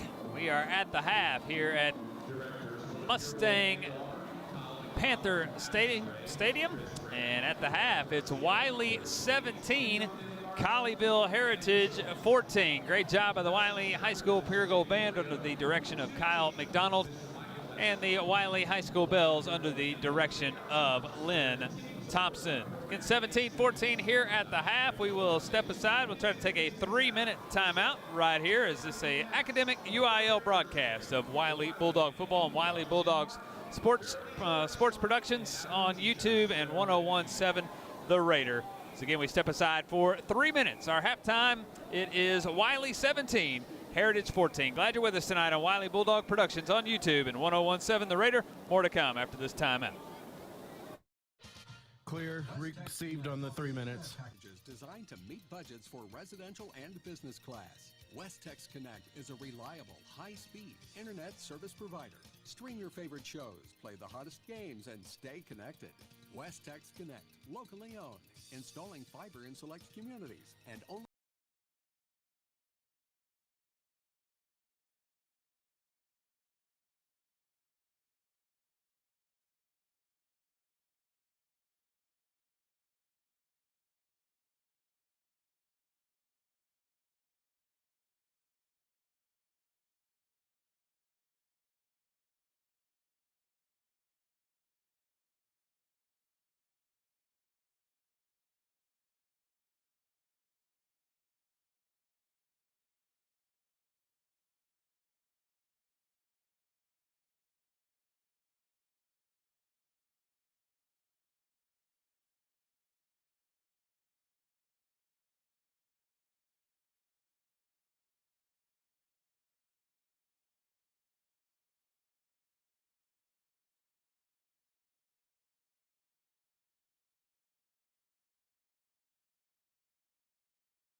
welcome you back. We are at the half here, Wylie Bulldog football. Our halftime score, it's Wylie 17, Colleyville Heritage 14. We will get you the first half stats here in just a moment. We'll look at the out-of-town scoreboard in the playoffs, the big country teams, as well as the games in Class 5A Division II. But first things first, let's look inside the other sports going on at Wylie High School. We've transitioned from kind of the fall into the winter sports as basketball is going on, and here to give us an inside look at Wylie High School and the sports, Wylie High School senior Chris Correa. Chris, it's all yours, my friend.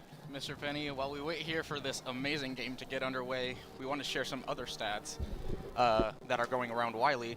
Our girls basketball team, they are sitting at 4-1 after a Tuesday win over Wall. Then a Thursday win in the first round of the Pug Paris tournament, beating Sanger 45-30. The Pug Paris Classic continues through tomorrow. Games are going to be at McMurray's Kimberly Arena. Our boys basketball team beat Midland Legacy Tuesday night at Bulldog Gym 84-38. Martin Marshall led the way with 18 points, and the boys basketball Bulldogs are 1-1 on the early season, and they are playing in the Burke Burnett tonight. They are on the road for a few weeks before hosting the Caclock Classic December 8th through 10th. Meet the Bulldogs is set for Monday, December 5th from 6:30 to 8 at Bulldog Gym. Plenty of fun activities planned, as well as team and player introductions. Come out and get to know your Bulldog hoopsters that night, Monday, December 5th. Now, we want to give a big congrats to the Wylie volleyball players who earned all-district recognition. 4-5A Outstanding Defensive Player goes to Catalina Martinez. 4-5A Newcomer of the Year, Callie O'Connell. 4-5A First Team goes to India Maroney, Briley Pursley, Wesley Ruff. 4-5A Second Team goes to Hannah Hood, Bree Johnston, and Michaela Reed. 4-5A Honorable Mentions are Ashton Hansen, Aaliyah Jowers, Avery LaCroix, Taylor Riley. And our academic all-district goes to Ella Cothran, Hannah Hood, Bree Johnson, Aaliyah Jowers, Avery LaCroix, India Maroney, Callie O'Connell, Michaela Reed, Taylor Riley, and Wesley Ruff. Back to you, Mr. Penny, for some more football. Great stuff, Chris. Thanks for the look around the other sports at Wylie High School. Again, basketball is underway. Good start for the girls. They're at the Puck Parks Classic. We can update you. We know they beat Borden County earlier today, so they continue to win. I think they were playing Seminole later tonight with championship games tomorrow, and just some great stuff going on. That was Chris Correa, Wylie High School senior, bringing you a look around all the other Wylie High School sports. We bring you back here to Mustang-Panther Stadium, Grapevine. It's at the half. It's Wylie 17, Colleyville Heritage 14. And Hodge, it was kind of the tale of two quarters. A great start for the Bulldogs. They were doing it defensively with 2 takeaways, a block punt return for a touchdown. Offense puts together an 80-yard drive. And smooth sailing the first 14 minutes. We're up 17-0. Kudos to Colleyville Heritage, and they put their foot on the gas and got back in this thing at 17-14. Yeah, they got back in it with some, again, I kept going back to how well they were getting field position based off their kick returns, and they did a really good job there. Started to get a little momentum. Again, big third down conversion on the sideline there to keep that drive going. That was big. Actually, it was a fourth down conversion to keep the drive going. And so, tell it to has. Good thing is, offensively, we get the ball to start the second half. And so, again, opportunity to get, make those adjustments, do some things, maybe honestly stop that momentum and make it go to the locker room. And so we'll see how we come out to start the second half again with the football. You mentioned it when we started that first drive was big defensively. We got to stop.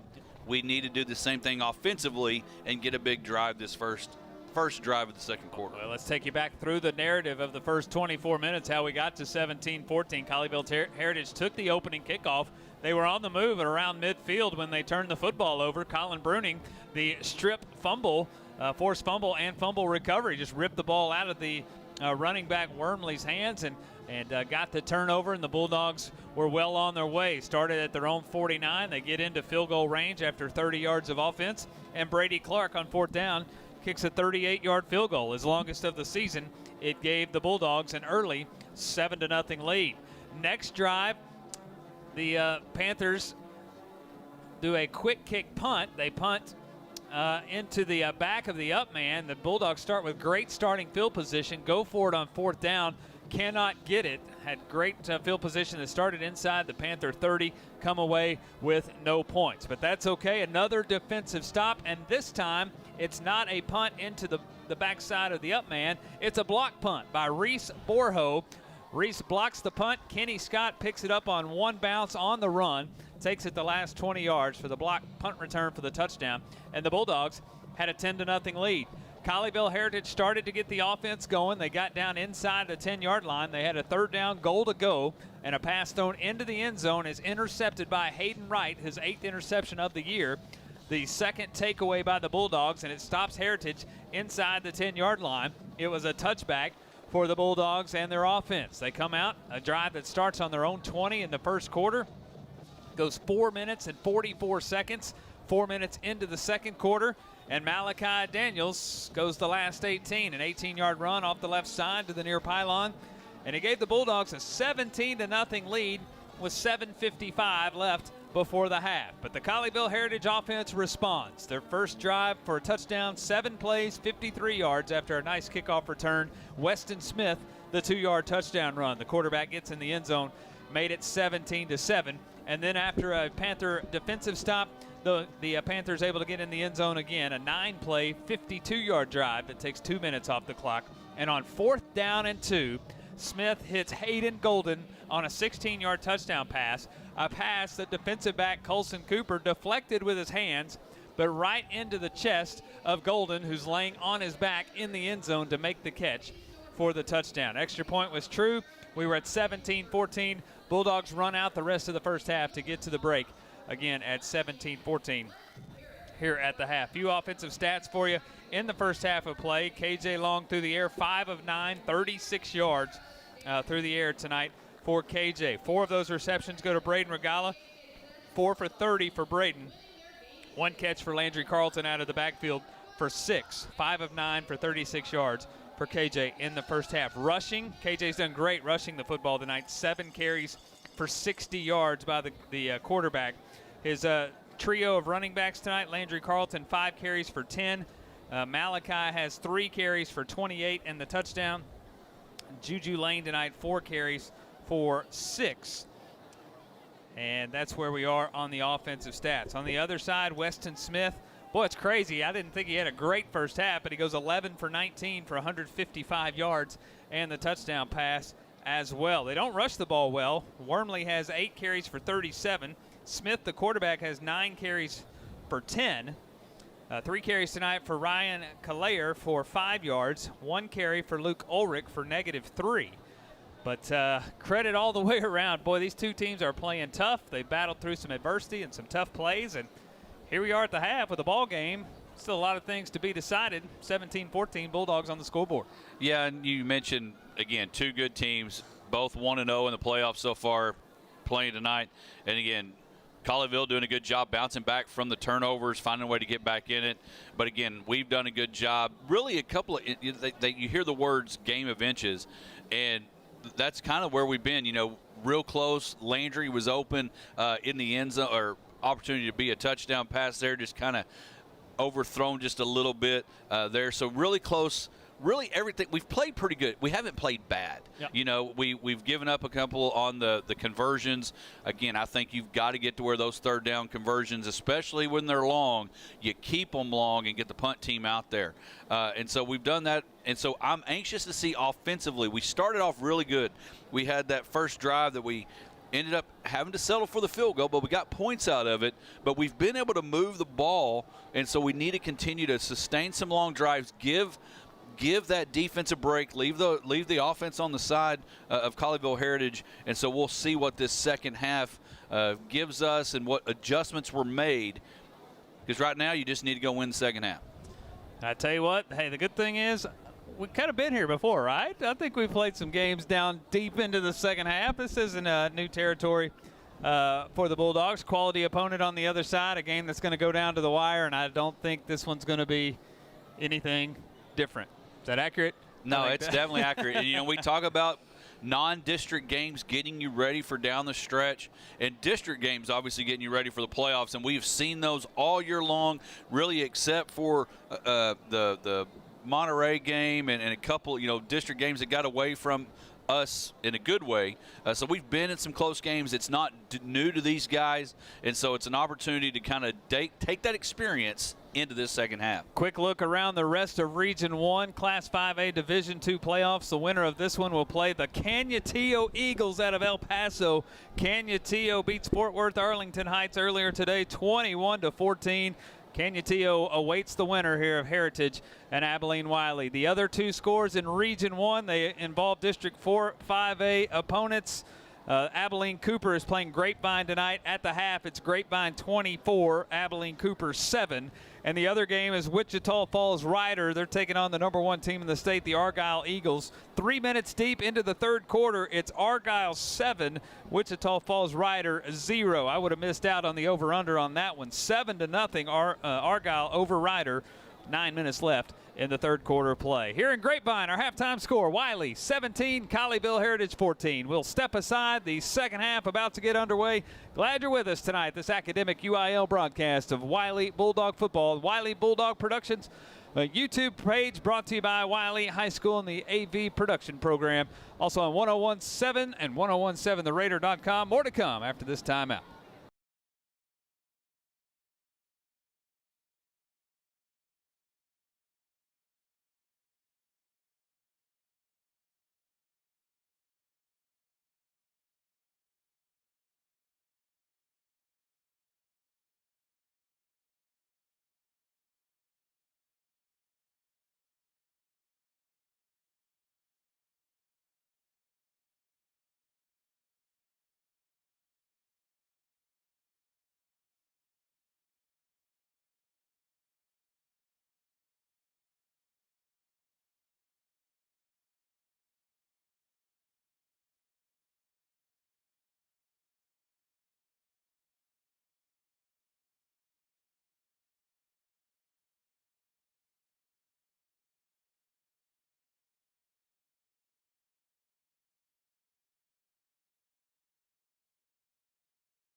(17-14), we get ready for the second half. The two teams are making their way back out of the locker rooms on the north end. Boy, it's a chilly night. I say chilly. It's like 65 and a little bit of breeze coming out of the press box vents, right?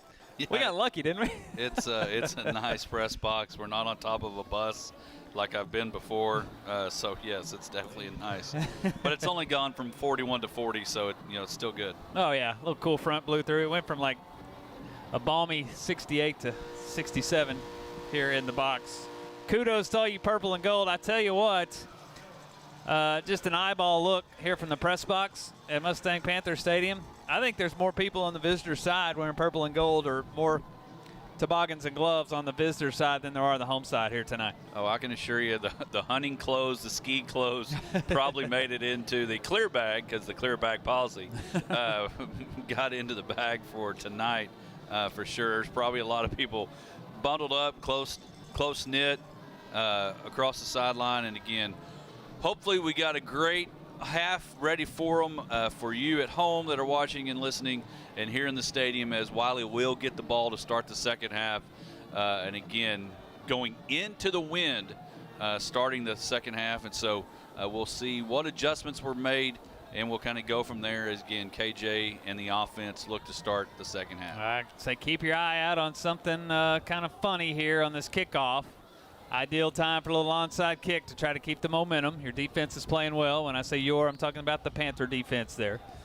I do want to give a couple of shout-outs. Again, Brian Hobbs, our sideline guy, not with us tonight. Brian, we're missing you. Hope you get back to you. Tim Farah is our usual stat guy. He was covered up with the real-time, full-time job. But, Tim, we miss you. Appreciate all you do for Wylie Bulldog Athletics. Justin Holland, the Wylie High School audio video production teacher, unable to be with us tonight. But, Mr. Holland, we appreciate all your work behind the scenes, making tonight's broadcast possible. Also want to say hello to Mark Wright. That's Hayden Wright's dad. Mark doing double duty tonight. His older son plays at the University of Tulsa. Tulsa had a Friday night game this week, so he is in Tulsa. It's senior night for the Golden Hurricane, including Hayden's older brother, Mark's other son. So he is up in Tulsa. I want to say hello to him as well. Here's the second half kickoff. The Bulldogs will move against the wind here, south to north. Regala calls a fair catch.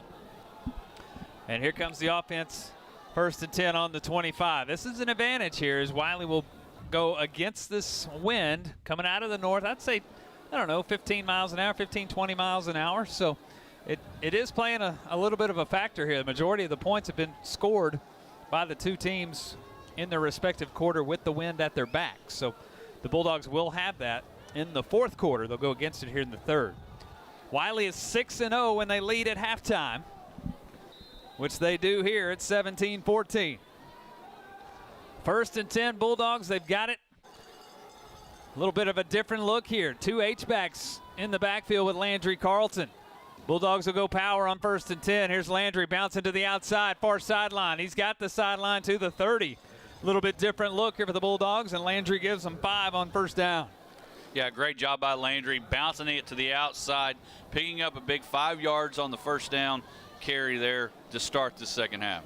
This might be, again, a ball control and eat some clock against this third quarter wind in the face. 2nd and 5, ball's on the 30. KJ take the snap, hand off Landry again, bounce it to the right, can't get the edge this time. He's going to lose the yardage he picked up on 1st down, and then some. I think he's back. Well, let's see where they mark it, at least to the 25, maybe inside the 25, and it is the 24. It's a loss of 6. 3rd down, 11 for Wiley coming out of the chutes. Yeah, 3rd down here. Looks like we've got Julius back there too. Now Kendrick Vanderbilt is the H-back. Again, a tight formation here. 3rd and 11. Play action for KJ. Pressure right up the middle. They've got him around the waist, and they'll drop him back at about the 15.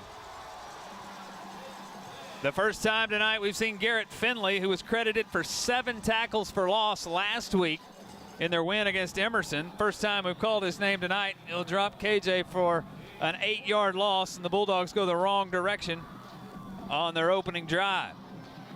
Yeah, they'll punt the football. Yeah, and again, Brady's going to have to really find a way to kind of maybe kick it low and get a good bounce here on the turf.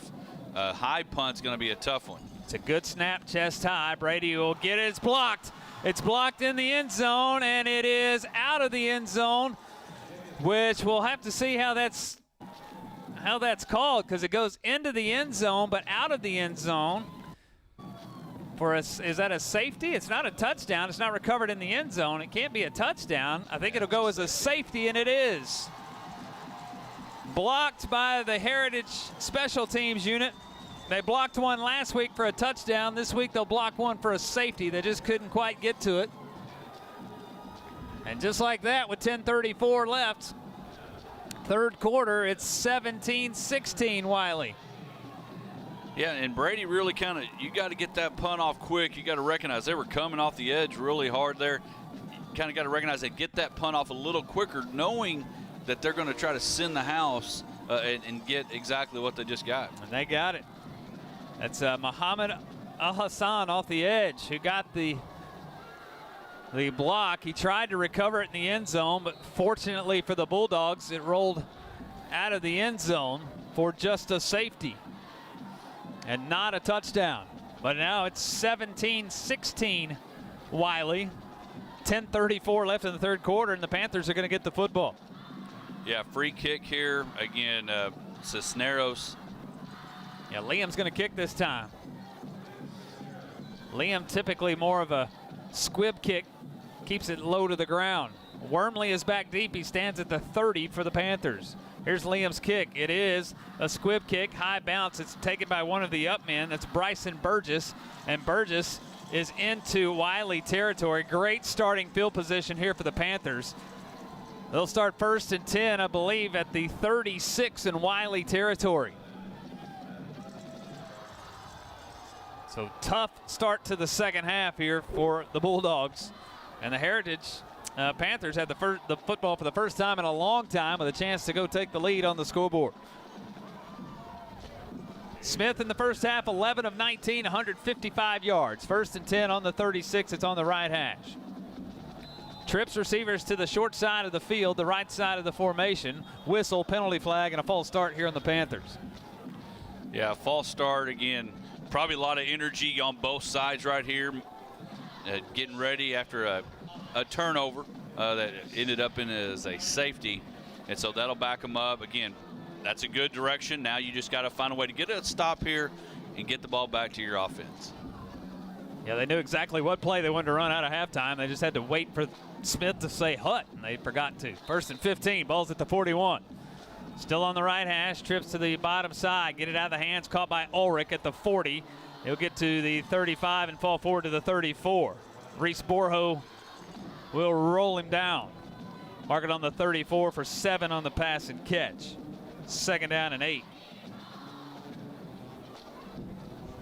We'll see if they stay in the same formation. Let's see if they run the same play. Smith drops the snap, has to pick it up on the run. He's sacked. Smith wasn't ready, I don't think, for the snap. It was low around the knees. He's looking at his center saying, why'd you snap the football? He does cover it up, but it's a loss of 10. Another mental mistake here by the Panthers. It is 3rd down and long. Another 3rd down and long. Know where they've got to get to the sticks. Know where your coverage is. Find a way to get it, keep them in front of you, and make the 3rd down a difficult one. 3rd down, 18. Late substitution. Ulrich comes in. Panthers don't know what formation they want to line up in. 3rd and 18 at the 44. 6 on the play clock. Smith will take the snap, looks to his right, throw the out pattern. Caught. Wormley tackled just inside the 40. Great job, Hayden Wright. 5 on the pass and catch for Wormley. 4th and 13 coming up here for the Panther offense. They'll stay out and go. They've gone for it the majority of the night in 4th down.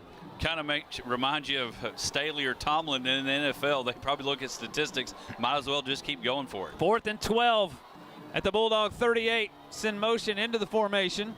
Tight formation again on 4th and 12. Smith take the snap. Looks to his right. Now he wants to look. Still looking. Center of the field. It's up. Caught by Ulrich at the 20. Breaks a tackle. He's down inside the 15 to about the 11. Boy, it looked like Smith was going to tuck it and run, and then at the last second he throws it up. Ulrich makes the catch. It'll go for 27, and the Panthers again convert on 4th down. It's 1st down and 10. Another big conversion. They'll go quickly. Handoff Wormley. Squeak inside the 10. Vanderbilt will wrap him up. Forward progress stopped at about the 9.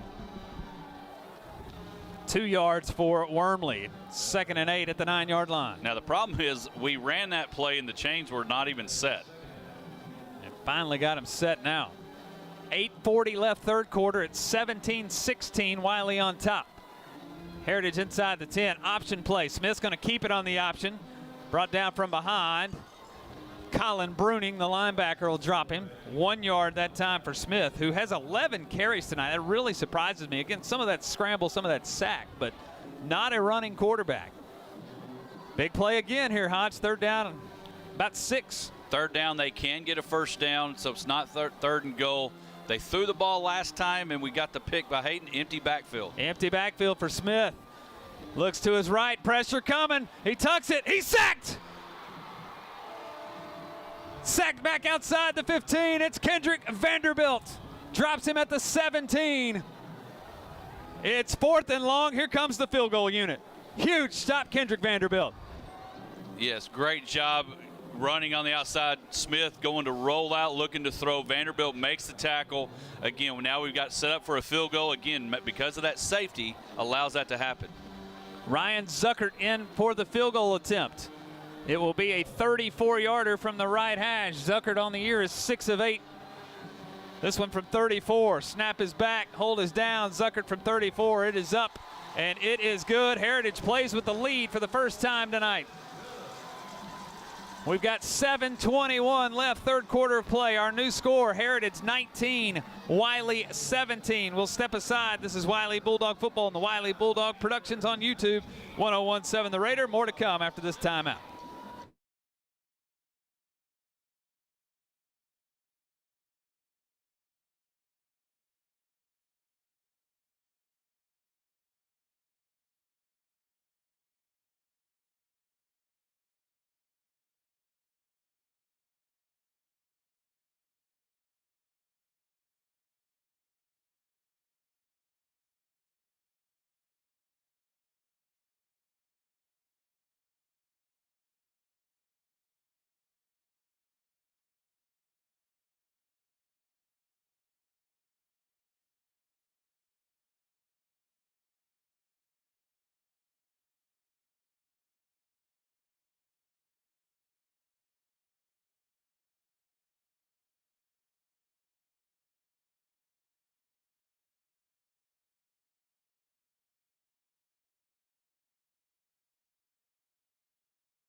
Ryan Zuckert from 34 yards out. The Panthers play with the lead for the first time tonight at 19-17. Here's the kickoff. Regala catches it at the 5-yard line. He's up the right hash across the 15, and that's about it. Flag flies too, as Regala dropped at the 17.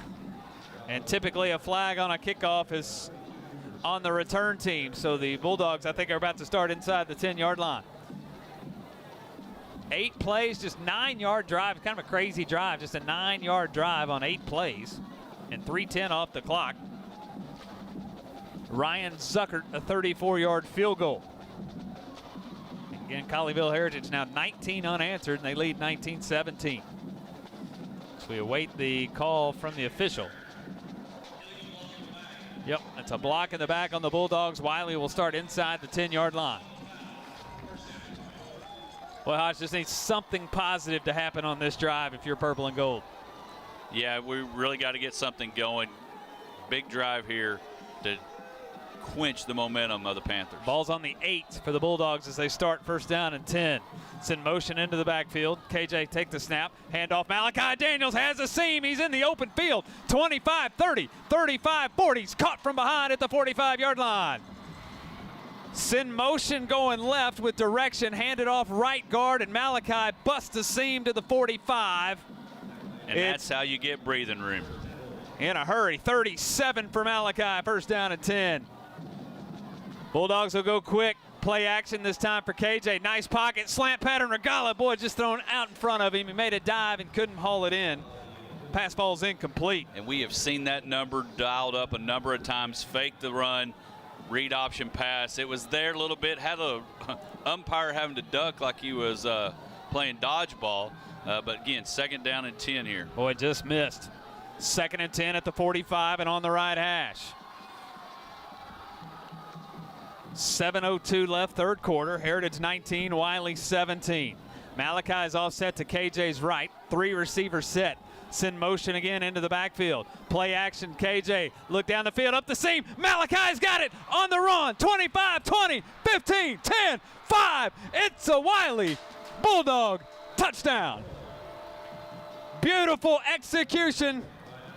Send motion into the backfield, right to left, which was Regala. Hold the linebackers. Malachi out of the backfield, right up the seam. 55 on the pass and catch, and a thing of beauty. And just like that, the Bulldogs back on top, 23-19 with an extra point to follow. Bulldogs will go for 2 here now with the score kind of messed up after the safety. So the Bulldogs will go for 2. They're up by 4 to try to make it 6. A few of the offensive linemen a little slow to get out. They didn't realize Wiley was going to go for 2. Still 15 on the play clock. Yeah, plenty of time, plenty of time. Bulldogs will go for 2. Send motion again across the formation. KJ roll to his left, still rolling. He's going to tuck it and run, and he spun around. He won't get there. It's no good on the 2-point. But nonetheless, KJ to Malachi, 55. And a Bulldog touchdown. 6:54 left, third quarter. Our score, Wiley 23. Colleyville Heritage 19. We step aside. This is Bulldog Football, UIL Academic Broadcast. The Bulldogs on Wylie Bulldog Productions. Also on the radio on 101.7 and 101.7theraider.com. More to come after this timeout.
KJ Long to Malachi Daniels. 55 yards and a thing of beauty. Malachi's second touchdown reception of the year, and the exact same play he scored versus Stephenville earlier in the year. Bulldogs back on top at 23-19, 6:54 here in our third quarter. Brady Clark has it teed up. He approaches the football at the south 40-yard line. This is a high, short kick taken by one of the up men and out across the 40 in a hurry, as it was Kai Pruitt who caught it. And he's up to about the 42. Hodge, how about that for a drive? 3 plays, 92 yards. Malachi Daniels really does it all. Has a huge run of 37 yards and then a 55-yard touchdown pass. Yeah, on that first play, getting out of that deep in your own territory on the 8-yard line, getting a lot of breathing room. And then really the play that was missed was almost a great catch, just Braden just a little bit out of it, then sets back up, trusting to throw the football again, and Malachi with 6. How will the Panthers respond? 1st and 10 on their own 42. Trips receivers to the short side of the formation, the right side. Handoff, it's Wormley, right guard, spin forward to about the 45. Landon Knoll, Colin Bruning, Ryan Blake all there, 3 yards on the gain. 10 carries, 44 yards, that's it for Wormley tonight. Again, we've done a really good job playing defense on 1st and 2nd down. Good job there by Knoll. 4 receiver set. Trips to the top side. Handoff Wormley again. Met in the hole. Forward progress for 1, maybe 2. The linebackers have come to play again tonight. Landon Knoll, Colin Bruning. One of them wears 1-4. The other one wears 4-1.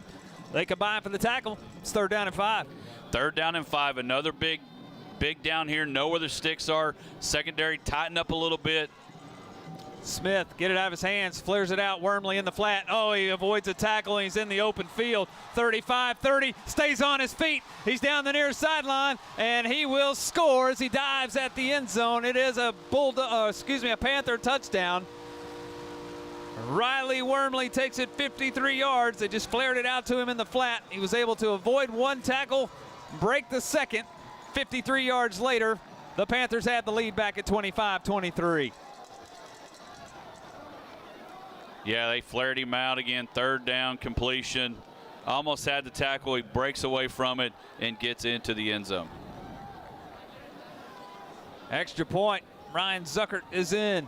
It is up, and it is good. 5:54 left, 3rd quarter. Our new score, Heritage 26, Wylie 23. We'll step aside. Wylie Bulldog Football and Wylie Bulldog Productions. 1017theraider.com. More to come after this timeout.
Here is the kickoff.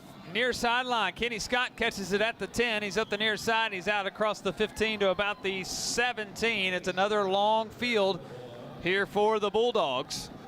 And Colleyville Heritage responds. Turned into an offensive shootout. Don't get up out of your recliner or leave the radio too long. 26-23 Heritage, 5:49 left, 3rd quarter. As Weston Smith hit Riley Wormley, 53-yard touchdown pass. 3 plays, 58 yards, just 57 seconds off the clock. Time for the Bulldogs to respond. Yeah, trying to figure out why we're getting a delayed on getting the ball set. Game clock or play clock hadn't started. Yeah, the far side looks like the chain's having all sorts of trouble. The chains have had a rough rough day. Second half, they were having a hard time getting set. They ran a play without them. We got a referee on the 40 going ahead and stretching and want to stay loose in case Malachi takes off again. He wants to be sure he's loose and ready to run. Do you have a second set of chains just in case? It might be coming. I don't know if I've ever seen that. You ever had to go to a second set of chains before? No, I have not.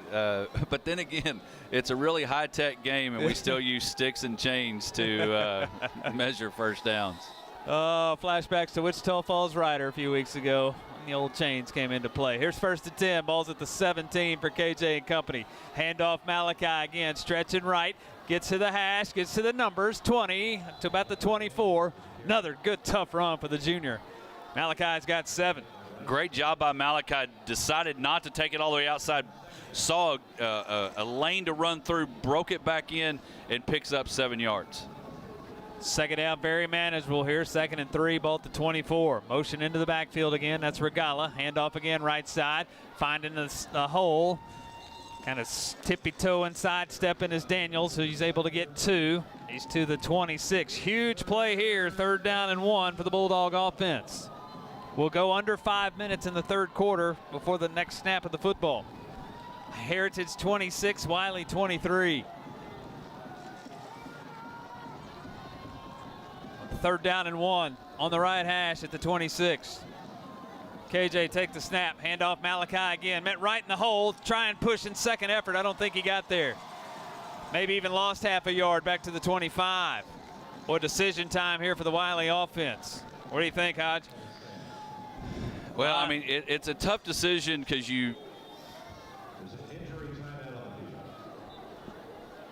well, the punt's going to be tough. You're going to, we saw what happened at the last one. The punt would be difficult because you're going to try to give them good field position. But if you don't get it here, then it's obviously an incredible great field position for the Panthers. We saw a punt block this quarter already by the Panthers. So, big time decision here. Hey, again, want to let you know tonight is what we call a UIL academic broadcast. The UIL granted permission to Wylie High School to broadcast tonight's game, although another entity owns the official commercial broadcast rights. We were still able to create the educational environment for Wylie High School students tonight. We call it a UIL academic broadcast. Unable to say thanks to all of those who make nights like tonight possible for Wylie High School students to broadcast Wylie Bulldog football. So those of you who are out there, we do say thank you to you, and we appreciate all you do in support of the purple and gold. Go visit Wylie Bulldog Athletics on social media, Facebook, Instagram, and Twitter, and you can see who we're talking about as far as the support of the Bulldogs. It is 4th and 2. Had a stoppage in play, but official stoppage in play, but we're back to it. The Bulldogs have decided to punt here. Brady Clark in punt formation. It's a high snap, but Brady has it. Little pressure coming, but Brady's able to get the punt off. Short punt. It will take a Bulldog roll and continue to roll down inside the 40. Come to rest as Peyton Stone, P. Stone, will down it at the 37. 4:16, 3rd quarter. It's Heritage 26, Wylie 23, and Hodge, this is the first time the Bulldog defense has been on the field trailing on the scoreboard. It's a big drive now for that defensive 11. Yeah, it's a big drive right here. Get an opportunity to get a stop going again. Whole lot of time left to play, but you want to start showing a little bit of distress for the Panthers here defensively. 1st and 10, ball on the 37. It's on the left hash for Smith and company. Take the snap. He'll hand it off Wormley off the left guard. Drugged down after a short gain. Ryan Price, the senior defensive end, pulled down Wormley. 4 on the play. Wonder if this becomes time-consuming drive here for the Panthers. They'll go quick. 2nd and 6 at the 41. Smith take the snap, looks to his left, throw it out in a hurry with lead blockers. Well, that kind of works as almost just a sweep, but you call it a pass. Catch made by Kai Pruitt is 2nd tonight for 6, and a Heritage Panther 1st down. Yeah, threw it out there real quick. Blocking receiver did a really good job of creating that sweeping type block for the receiver to get the 1st down. First and 10, new set of downs at the 47. Smith with pressure off the edge, throws it up. Oh man, a chance for an interception, but just overthrown. As Wormley ran a wheel route out of the backfield left side. Pressure though, untouched pressure as Colin Bruning was coming. Smith had to throw it before he was ready. Just overthrew it, falls incomplete.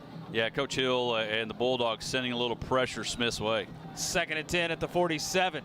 Smith, handoff. No, he's going to keep it on the design zone read. Going to the outside, has the edge. And he's close to another first down as he lowers the shoulder, lowers the head at 6'5", and I think he's got it. Smith for 10 and another Panther first down. Picks up the first down, and the other thing is it keeps the drive alive for the Panthers. Again, getting into Wylie territory. 3:35 left, third quarter. Heritage 26, Wylie 23. Ball's on the right hash, first and 10 at the Bulldog 42. Smith, again, get rid of it in a hurry. It's Ulrich up the sideline. 30, 25, running over defenders down to the 20. Boy, again, it's just kind of making a 3-on-3 game. You got trips receivers, you throw it to one with two lead blockers. Wormley's down to the 19 with 23 on the pass and catch. It's pretty simple. It's just a numbers game, 3-on-3, and the Bulldogs aren't able to make the tackle. New back in is Ryan Colleyville. Smith just going to throw this one out of bounds as he had pressure again from Ryan Price. Falls incomplete. Second out and 10. Yeah, they're doing a really good job getting the backs out into the flat and, again, giving them an open room to be able to go make a move. So second out and 10, ball just inside the 20, well, at the 19-yard line. Back and forth game. This one's going to go down to the final few minutes. 26-23 Heritage. Second and 10 at the Wylie 19. Smith, handoff up the middle with room to run down inside the 10. First down for Colleyville. He's to the 7. It's 12 for Colleyville.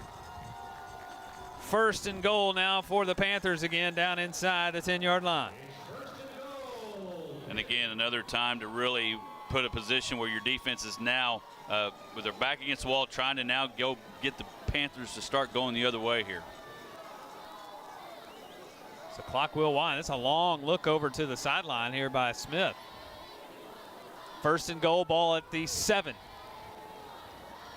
Take the snap, quarterback sweep coming right. Smith cuts up with the numbers. And we'll get down inside the 5. Bulldogs trying to strip the football. Forward progress stopped at the 4. It's Ryan Blake who has him wrapped up. 3 for Smith, second and goal from the 4. Wormley coming back in the backfield. And you mentioned it earlier, Smith not really showing signs of running leading into it, but has started to run the ball a little bit, so it'll be interesting to see what they do here, if he keeps it or Wormley. Second and goal at the 4, handoff Wormley, stretching right. He's able to get the edge, and he's able to get into the end zone. It's a Heritage Panther touchdown. Riley Wormley, 4 yards out.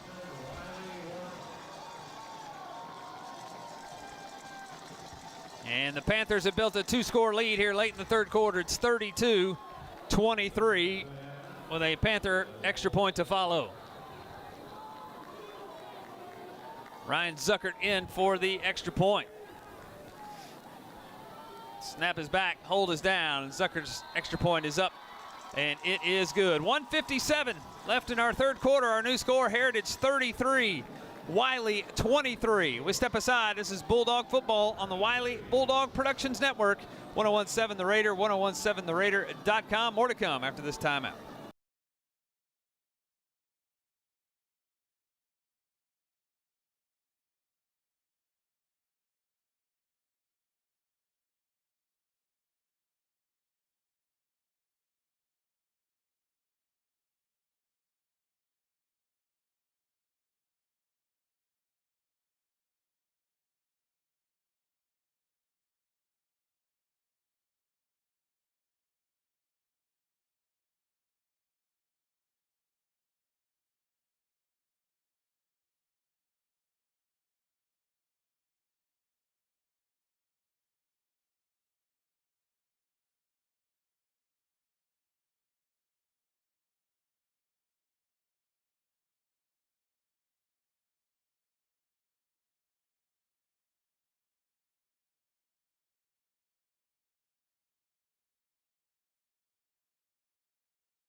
Riley Wormley from 4 yards out. The Panthers play with a 2-score lead for the first time tonight at 33-23. As here is the kickoff from Bryce Cottle. It's a kickoff near side. Kenny Scott will call for a fair catch, and he'll make it, and the Bulldogs will start at their own 25-yard line. Heritage Panther offense really starting to roll now. A 9-play, 63-yard drive, 2:19 off the clock. Wormley again from 4 yards out.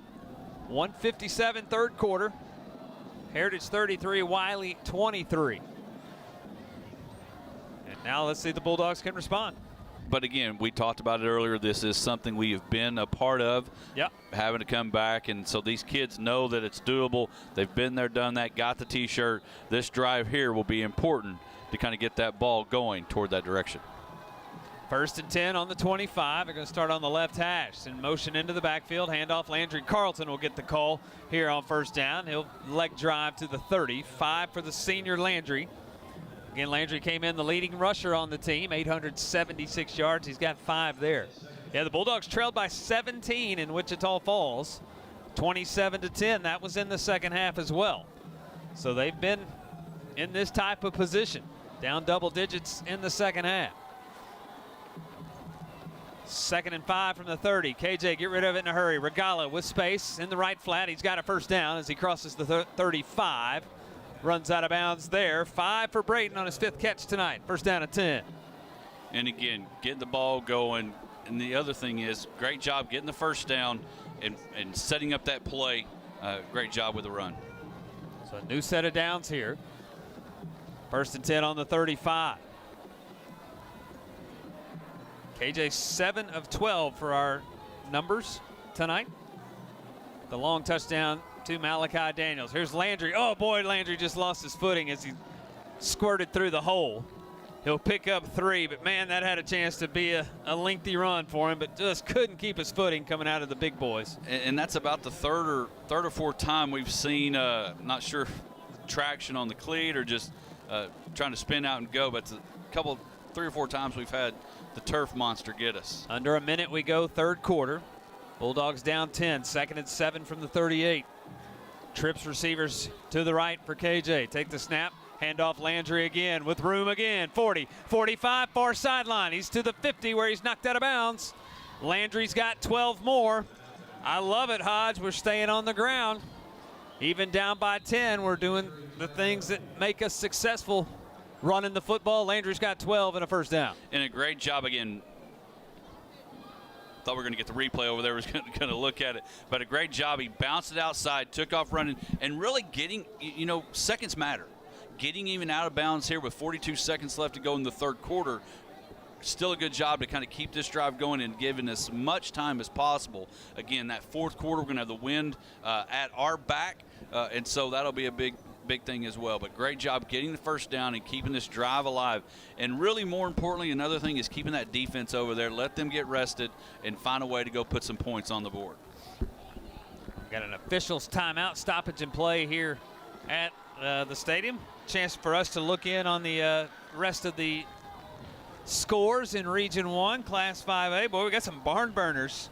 Canutillo's already beat Arlington Heights tonight, 21-14. The winner of this will play Canutillo out of El Paso next week. The other 2 games in the region, Grapevine leads Abilene Cooper 24-21. That's in the 4th quarter. Argyle leads Ryder 7-0 with 2 minutes left. Who would have thought that? Boy, what a game in Mineral Wells tonight. 33-23 here, Colleyville Heritage by 10. Wiley's got it 1st and 10 on the 50. Handoff Carlton again with all, man, he gets lost in the big boys. Landry will get 2 as he falls to the 48. And the Bulldogs don't have to run another play here in the 3rd if they don't want to. And it looks like KJ and the offense content to take it to the 4th. They'll start down by 10, but a little momentum here on offense as they're moving the football. At the end of 3, our score, Heritage 33, Wylie 23. Final 12 minutes of tonight's contest coming up. This Bulldog football and Wylie Bulldog Productions on YouTube. 1017 and 1017theraider.com. More to come after this timeout. At Wylie ISD,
The Bulldogs down by 10, 33-23.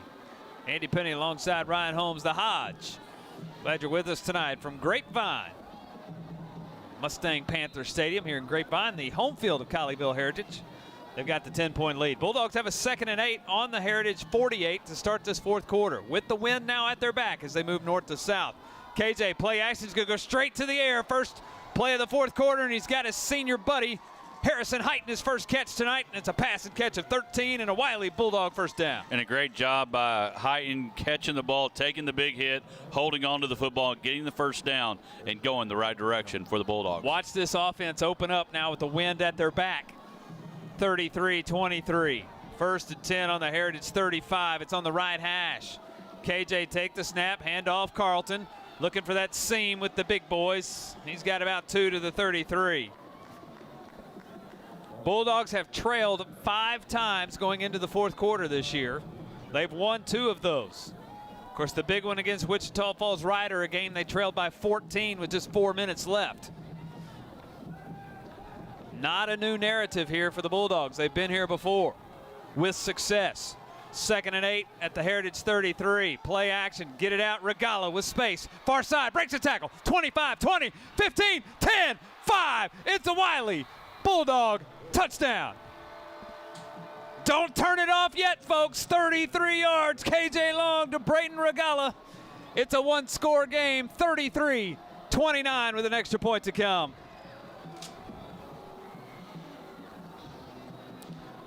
That is Braden's on the season, his 10th receiving touchdown, 13th touchdown of the year, and 12 of the 13 have been 25 yards or more.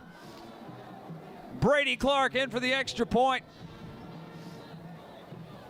Snap is back, hold is down. Brady's extra point is up. It is good. There is a flag on the play. I think Heritage in the neutral zone.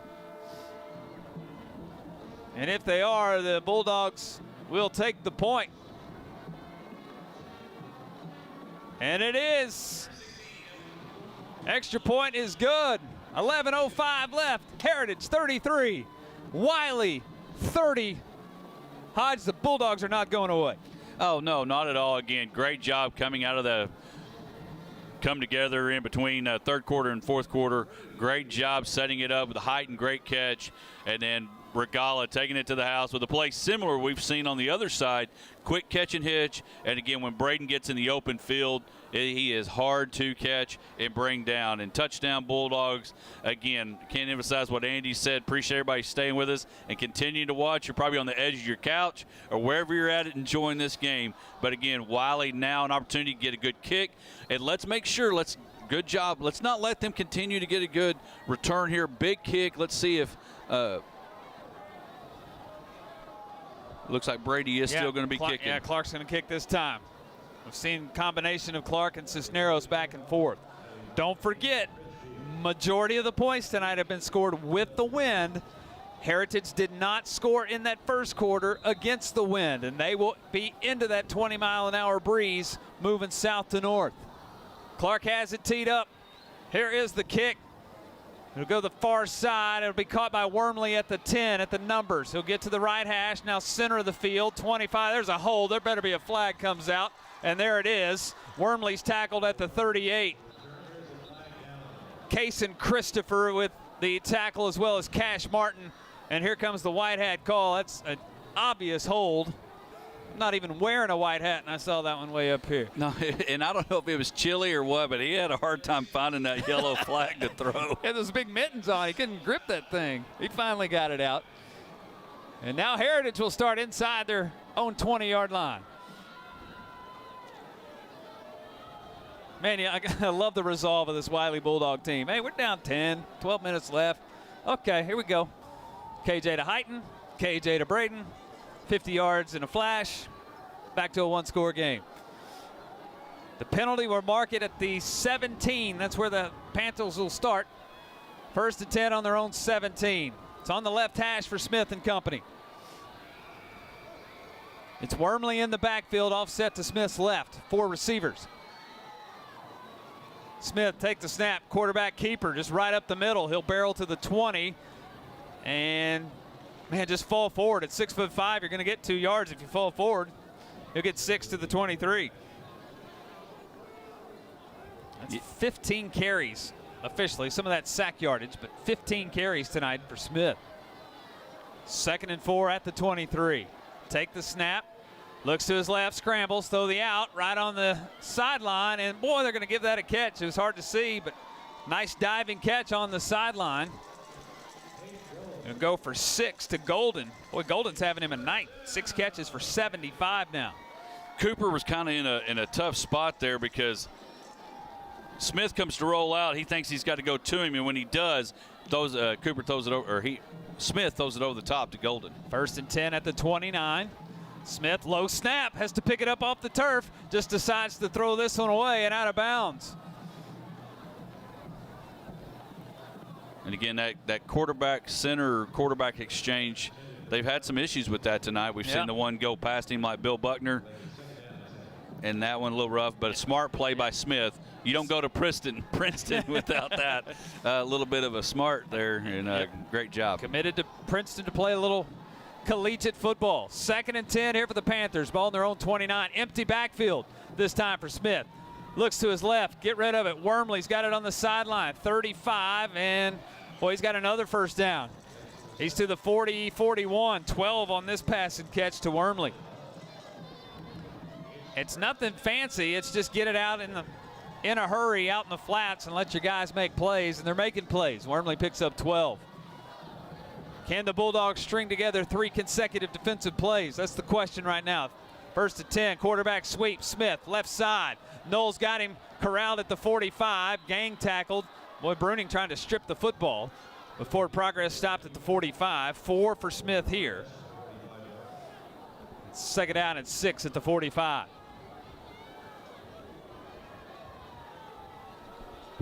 Again, plenty of time. Again, Andy, like you mentioned, just find a way to get a stop, get the ball back into the offense's hands.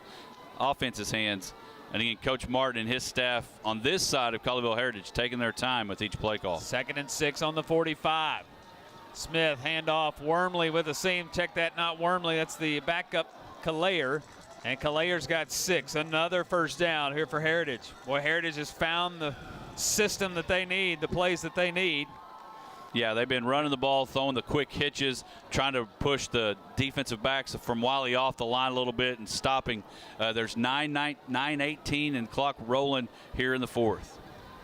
1st and 10, another quarterback sweep. Smith getting to the edge. He'll get the 45, stretch the football. Where will they spot it? Oh, a nice healthy spot. Still waiting, boy, inside the 44, so 5 more for Smith. 2nd down and 5. 9:09 left. Heritage 33, Wylie 30. Left hash at the 43. Smith going to keep it again. He loses his footing. Or just a zone read, and Smith pulled it, kept it, trying to get to the right, loses his footing, he loses yardage. Well, he's back to the 47. It's good to know that turf monster is playing both ways tonight. Again, slippage there, falls down, get a break here. Another one of those 3rd down conversions. Let's find a way to stop them here, Bulldogs. 3rd down and 8, balls at the Wylie 47. They need the 39. 8:42, 8:41, 8:40. Panthers a 3-point lead. 4 receivers set, back offset to Smith's right. Send motion across the formation. Trips now to the left. Smith looks to his right. Throw the out pattern. Caught again on the out pattern. It's Ulrich. 30, 25, and he's to the 20 and down at the 19. Or just single coverage on the outside. Ulrich makes the catch. He turns it into 27, and a Panther 1st down. 3rd down conversions just killing the Bulldogs tonight. 1st and 10 at the 19. Yeah, they've done a really good job. 1st and 2nd down. And again, another 3rd down conversion converted by the Panthers. On the 19 and on the right hash. 1st down and 10 for Smith and company. Smith, quarterback sweep, going to the right. Cuts it up at the numbers. 15, 10. Drags defenders inside the 10. Has another 1st down to the 8. 11 more. 1st and goal at the 8-yard, well, check it, the 9-yard line. And clock is rolling, stayed in bounds. 7:50 left on 1st and goal at the 9. Well, this becomes now a point possession here. You've got to try to hold the Panthers to a field goal attempt. Play clock at 12. Heritage is going to start milking that play clock a little bit more. 1st and goal at the 9. Smith, handoff, Wormley right up the middle. Pile pushing, still pushing forward to about the 5 before it towers over. 2nd and goal at the 5. Yeah, a few years ago that would have been an illegal play, but now just get behind and start pushing. 2nd down now again. Coach Martin and the Panther offensive squad definitely taking their time. Yeah, really starting to milk this play clock a little bit. It's down to 15. We've hit 7 minutes left tonight. 33-30 Heritage on the scoreboard. 2nd and goal at the Wylie 5. Motion into the backfield. Give it to Ulrich on the jet sweep. Trying to get to the edge, and he will. He's to the pylon. It's a Heritage touchdown. Luke Ulrich from 5 yards out has extended it back out to a 2-score game with 6:50 remaining. That'll go as a pass and touchdown reception. Ulrich scored on the same play last week against Emerson. He does here. It's 39-30 with an extra point to follow. Zuckert is in for the PAT attempt. Snap is back. Low snap, but it's down, and the kick is up, and it is good. 6:50 left. Our new score, Heritage 40, Wylie 30. We step aside. This is Bulldog football. Glad you're with us tonight on the Wylie Bulldog Productions YouTube and 1017 FM, 1017theraider.com. More to come after this timeout.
$6:50 left tonight. It's Heritage 40, Wylie 30. Bulldogs about to get the football back. Got some work to do offensively. As Bryce Cottle has it teed up. Here is the kick. It's a shorter kick into this tough wind. Bulldogs got to go cover it. It's loose. Kenny Scott's got it on a high bounce. He had to jump up high at the 30-yard line and get that thing. Oh, that was dangerous. As Cottle kicked it short into this north wind, he kicked it into. And again, Scott doing a great job going up and getting it almost like a 50-50 ball you would see on a pass. Great job going to get it. And now KJ in the offense, again, can score quickly, have done that all year. Need to find a way to get some points on the board.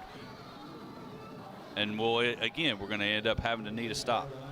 Ball's at the 26. Long field ahead. 6:47 left, down by 2 scores at 40-30.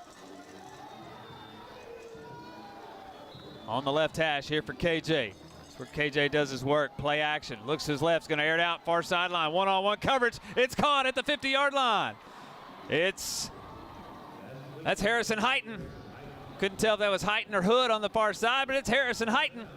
Quick 25 for Harrison. First down and 10. Great throw. Great job going up and getting it and getting out of bounds. Again, another good thing about that play, getting out of bounds. First and 10 on the 49. KJ looks to his left again. Same play. Heighton single coverage. Jump ball. This one knocked away and incomplete. Exact same play. Jaden Hall, the corner, really never turned his head and looked. And I think some of the Wylie coaches are talking to the officials on that far side. But it does fall incomplete. Second down and 10. Like the matchup over there. See if they go back to that well again. 2nd down and 10, ball at the 49.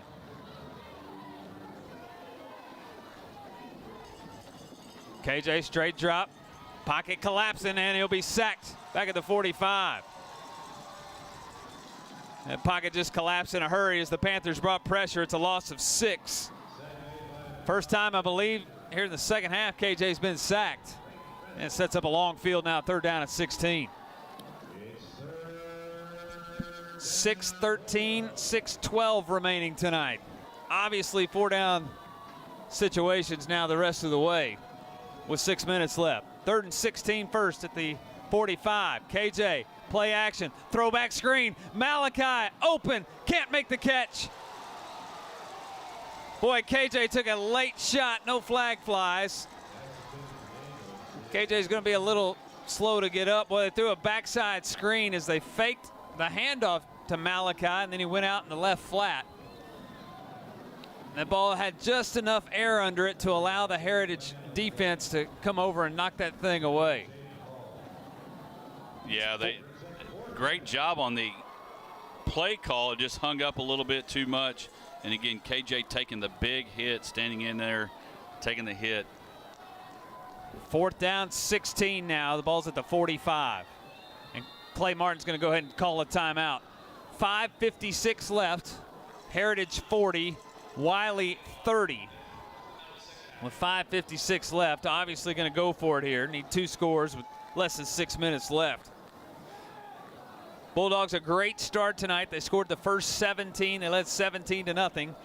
Colleyville Heritage offense has been rolling since about midway through the second quarter. Been hard to stop. It was 17-14 at half. The Panthers took their first lead after a safety and a field goal early in the 3rd quarter. They led 19-17. Malachi Daniels scored on a 55-yard touchdown reception. Give the Bulldogs the lead back at 23-19. But then Heritage has responded. They've scored on each of their last 3 drives. Bulldogs have 1 score in there, but it's 40-30 now, Panthers. With 5:56 left and a 4th down and 16 coming up here for Wiley. Yeah, and you'd want to use those timeouts later on, but right now you're trying to figure out what play is the best call to get 16 to 17 yards and keep this drive alive for the Bulldogs. So 4th down, 16. Derek Evans, Hunter Hood, Harrison Height, and Braden Regala all in the receiving core. Malachi Daniels will split out. It's an empty backfield. 5 receiver set.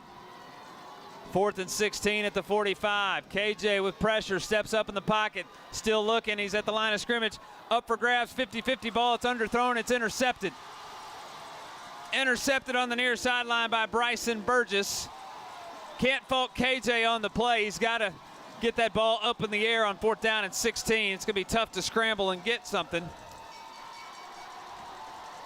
And the interception will give it back to Heritage with 5:43 left and a 10-point lead.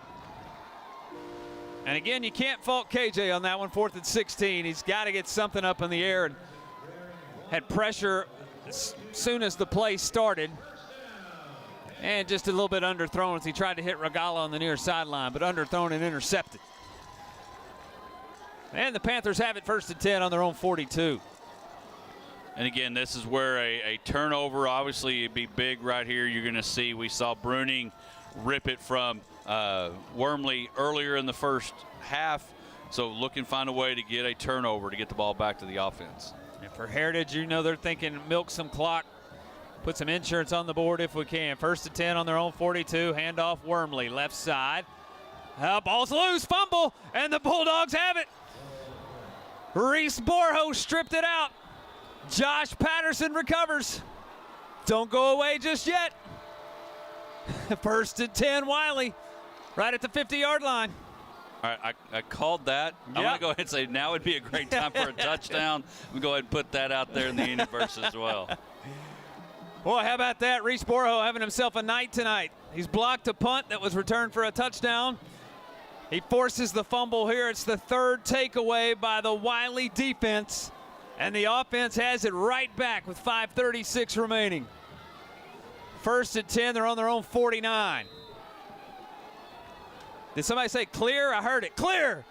Here we go again. 1st and 10 at the 49. Ball's on the right hash. 4 receivers set. KJ, straight drop. Nice pocket. Steps up into it. Center of the field. Heighton's got it at the 35. He's to the 34. 17 for Harrison. 1st down and 10. I'm going to tell you right now, the umpire in this game has got reflexes like Matrix. He has been thrown at over the top. Great job by Heighton. 5:25 left. 1st and 10 at the 34. KJ, take the snap, roll the pocket to his left. Steps up in it. It's got pressure. He's going to go down. Sacked from the backside back at the 38. Loss of 4 for KJ. 2nd down and 14. Bulldogs need a little tempo here as we'll go under 5 minutes. Call it 15. 2nd and 15 at the 39. Take the snap, play action, center of the field, post pattern. Regala behind the defense. He's got it. Oh, he lost it right at the goal line. What are they going to call? They're calling a Bulldog touchdown. Braden had broken the plane of the goal line before the ball was stripped out, and it's a Wylie Bulldog touchdown. Well, I'd love to see a replay. That was a thing of beauty, the post pattern. And here's another look at it on the big screen. 39 as Braden makes the catch. It's 40-36, and yeah, he's in before that one comes loose. Here's Brady Clark's extra point. It is up, and it is good. 4:50 remaining, our new score. Heritage 40, Wylie 37. We'll step aside. This is Bulldog football. The Wylie Bulldog Productions on YouTube, 1017 The Raider. More to come after this timeout.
It's a one-score game with 4:50 left.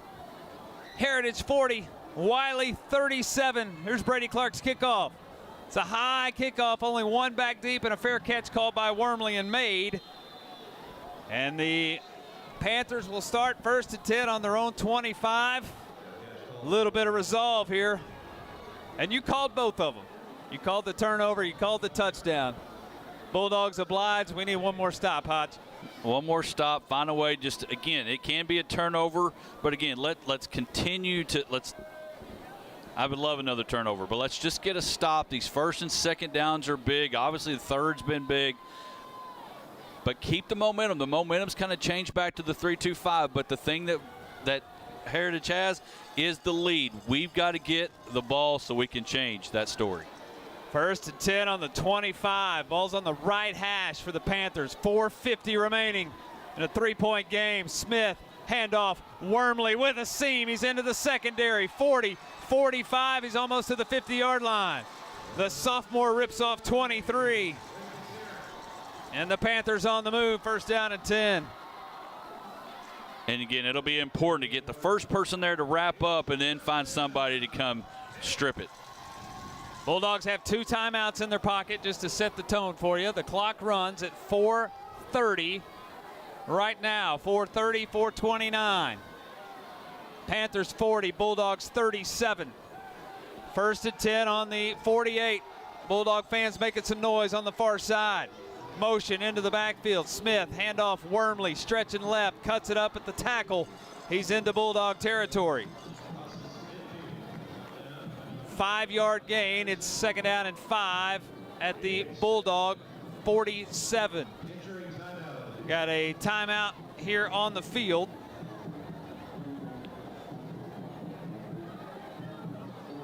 Official stoppage in play. 40-37 our score. 4:01 left. It's 2nd down and 5 here for the Panthers. Again, the winner will play the Canutillo Eagles. Canutillo beat Fort Worth Arlington Heights today. An early kickoff from Ratliff Stadium in Odessa. Canutillo 21, Arlington Heights 14. The Eagles are 11-1. They'll play the winner of this one. Other games in Region 1. It's gone final. Grapevine beats Abilene Cooper 38-21. Argyle beats Wichita Falls Riders 7-0. Unbelievable. What a defensive battle. Argyle and Grapevine next week on the other side of the Region 1 bracket. 4:01 left. Here, it's Heritage 40, Wylie 37. The play clock will start at 25 when the ball puts it into play.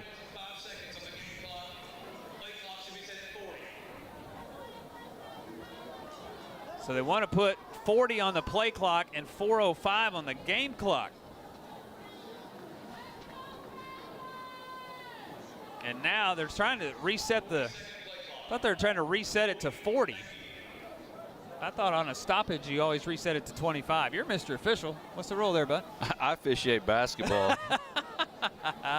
You just know 3 seconds in the lane. Yes. And 10 seconds in the backcourt. That's all you know.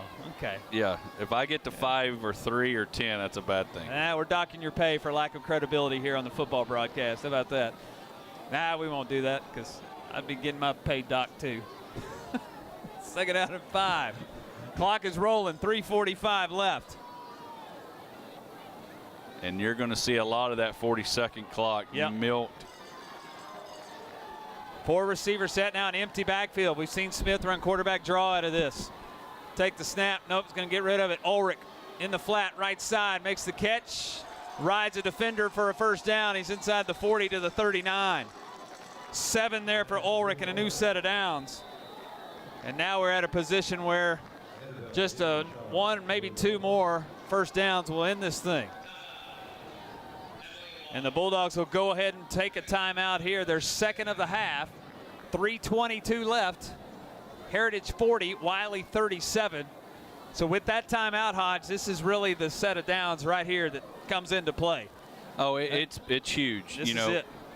You can give up a field goal if you had to, but the biggest thing is find a way to get that ball back with some time on the clock to go and find a way to win this thing. You mentioned it earlier, their pass game, they haven't done really anything trying to go deep. They are very short and quick. Kind of reminds me of another red and black team that used to do that with the old Pirate in Leach. Just boom, boom, boom. Because if you catch that right there, and I'm sure they work on it plenty, it's just a pass. It's a sweet pass, basically. And so they're going to do their best to keep them inbounds, clock moving. Again, find a way to get another strip. But more than anything, just do your responsibility, get a couple stops, and make them punt and give you a chance to go find a way to score. 3:22 left. The Bulldogs have 1 timeout. Heritage 40, Wylie 37. 1st and 10, Panthers on the Bulldog 39. Time for a stop. Handoff, Wormley. Met right in the hole. No gain at all. There's one. Kendrick Vanderbilt. Colin Bruning. 2nd down and 10. Another stoppage in play here, an official timeout on the field. After no gain, it's 2nd down and 10. It's an official timeout on the field. Again tonight for Wylie Bulldog, Wylie Bulldog Productions. This is a UIL academic broadcast. The commercial broadcast rights were owned by another entity providing another broadcast, but the UIL still allows for academic broadcasts for school districts to perform, providing educational opportunities for students. And this is a student production. Boy, this student production Got Chris and Robin up here. They're punching the buttons. They're running the camera. Samuel, Timmy have all been a part of this. Doing a great job. I want to tell them thanks. Justin Holland, the audio-visual productions teacher there at Wylie High School and the great CTE programs of Wylie High School.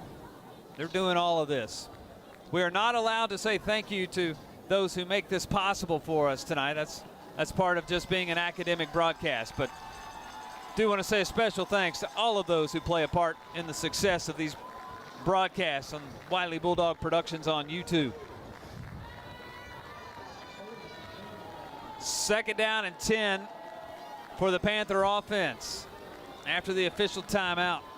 Wormley was a little slow to get up, but he does run off under his own power. It's 2nd down and 10 at the 39. Clock will start with 3:12:25 on the play clock. Boy, that could have ran 25 seconds there. They don't do it. Handoff Ulrich. Ulrich changes directions. He's wrestled down at the 36. Boy, the Panthers could have run 20 seconds off of that play clock and didn't do it. They snapped the football. Bruning drops Ulrich for a 3-yard gain. Timeout Bulldogs, their last one with 3:01 left. It's 3rd down and 7. That's huge. That's 20 seconds. That is a big play on their part, going ahead and running the play. Not sure if they just weren't thinking. Maybe that's what they wanted to do. Who knows? But now you've got 3rd down. I would look for, obviously, you're not going to kick a field goal here. They've got the option. Look for everything in the playbook from the quick hitch that we've seen pretty much all in the second half. Wormley goes off a little bit. May see Smith try to keep it in his hands. But their main thing is trying to find a way to get 7 yards, and the Bulldogs have got to find a way to squash it, get the ball back, and get the ball back into that offense with a chance to go win this thing. 3rd down and 7 coming up out of the timeout. 3:01 left. This is 4-down territory. The next 2 plays are huge for the Wylie defense. If you've ever needed one, this is it. Area championship, 2 8-3 teams on the line, trying to get to the regional quarterfinals.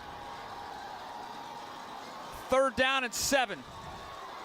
Ball at the Wylie 36, center of the field. 4 receivers, twins to both sides. Wormley is out. Kalayer in the backfield with Smith.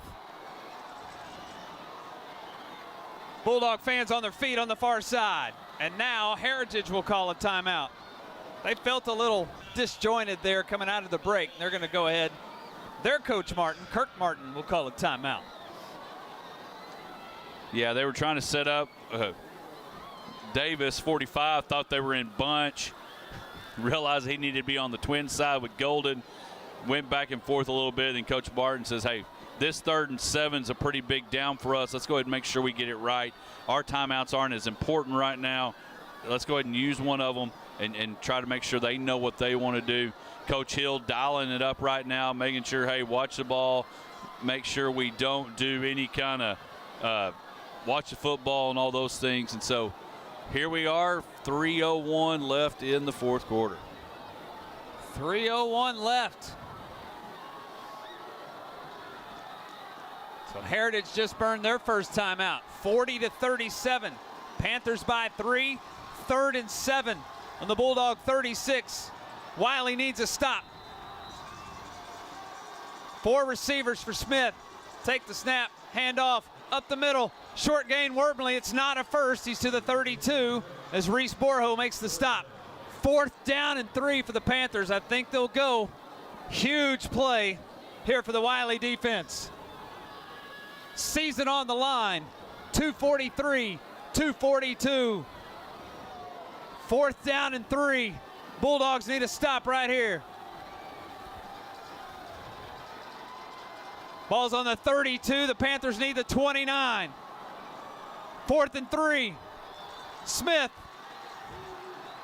trying to draw the Bulldogs off sides. They don't do it. 4 on the play clock. I don't know if they see it. Coach Martin's going to call another timeout with 1 on the play clock.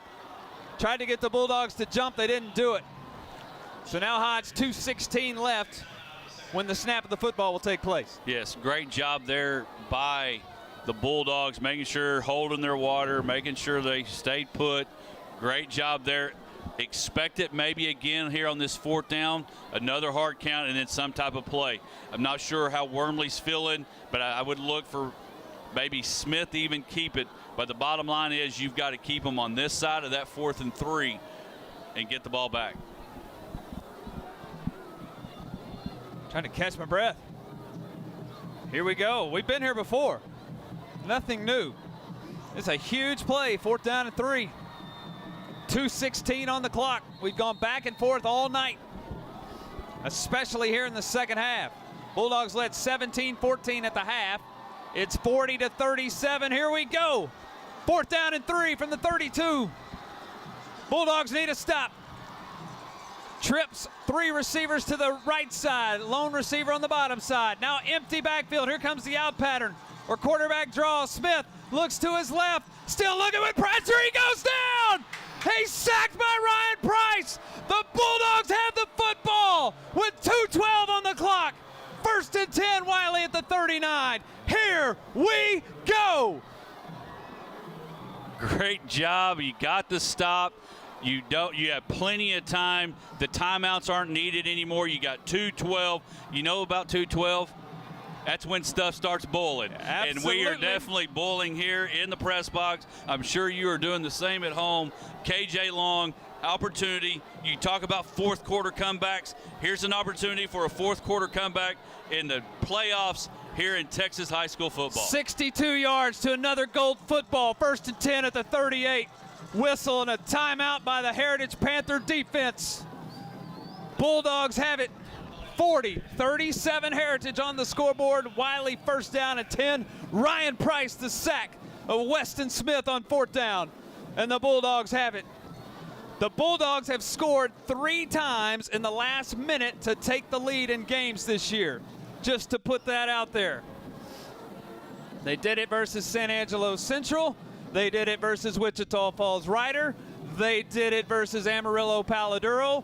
All 3 games on the road. All 3 to take the lead with less than 60 seconds to go. Let's do it. Time number 4. What do you think, Hodge? Here we go. I love the idea. I love the thing. And what the biggest thing about it is with 2:12 left, you can still run the football. You don't have to just start airing it out. Even though we got the wind behind us, you can run the football still. Give it to Malachi. Give it to Landry. Looks like Malachi is going to be the running back here. Again, 2:12. Bowling here in Colleyville. Let's keep it rolling. 1st and 10. Ball on the 38. It's on the right hash for KJ and company. 4 receivers set. KJ a straight drop, 4-man pressure, steps up, tucks it and runs. 40, 45, he's got the 50. KJ's got 12 on 1st down, move the sticks. 1st and 10 Bulldogs right at the 50-yard line. Bulldogs will go quick. They'll wait for the sticks to move. 2 minutes on the clock, it runs. No timeouts for either team. 1st and 10 at the 50. KJ steps up again. He's going to tuck it. He's tripped up from behind. Boy, the Bulldogs got away with a false start there. But KJ's got 4s. He's tripped up from behind. 2nd and 6 at the 46. Again, you can get in a little bit of a hurry, but plenty of time. Again, plenty of time. 2nd and 6 on the 46. KJ, take the snap. Great pocket over the middle. He's got Regala on a slide on the slant. And Braden's got it at the 36. That's 10 on the pass and catch. Boy, Braden's a little slow to pop up, but a 1st down for the Bulldogs. Yeah, he took a big hit there. Again, in the college ranks, you'd probably be looking at reviewing that. I know he was on his way down, but a great job holding on to the football. And definitely probably got a bell rung. He pops up on his feet. He's good to go. He'll walk off under his own power. 1:28 on the clock. 1st and 10 Bulldogs on the Panther 36. Again, no timeouts here for the Bulldogs. They're using this as a chance. The Panther coaching staff saying, come on, let's roll the clock.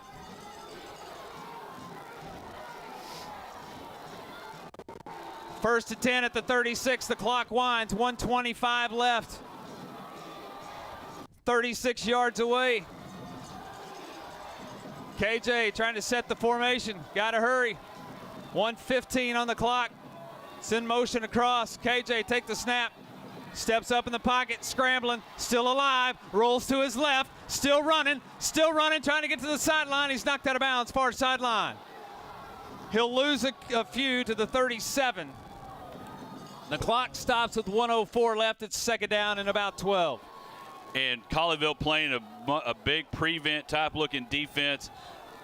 One thing that's really nice is seeing that number 8 back on the field. Yeah, Regala takes one play off. He's back in. 1:04 on the clock. Second down and about 12. Ball on the 38. 40-37 on the scoreboard. Heritage by 3. Wiley's driving. 6 on the play clock. KJ's going to have to hurry. Take the snap. Looks to his right. Steps up in the pocket. He can run again. 35-30, far sideline. 25 has a first down. Gets out of bounds at the 20. 18 more for KJ. It's 1st and 10 at the red zone. 56 on the clock. We've done it 3 times. Let's do it again. Scored in the final minute to take the lead. 1st and 10 at the 20. Ball's on the left hash here for KJ and company. All sorts of time to work with.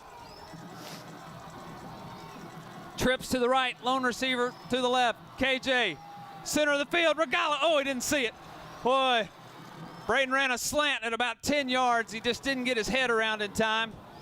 It was thrown a little bit behind him anyway. Pass falls incomplete. 2nd and 10, 53 seconds now on the clock.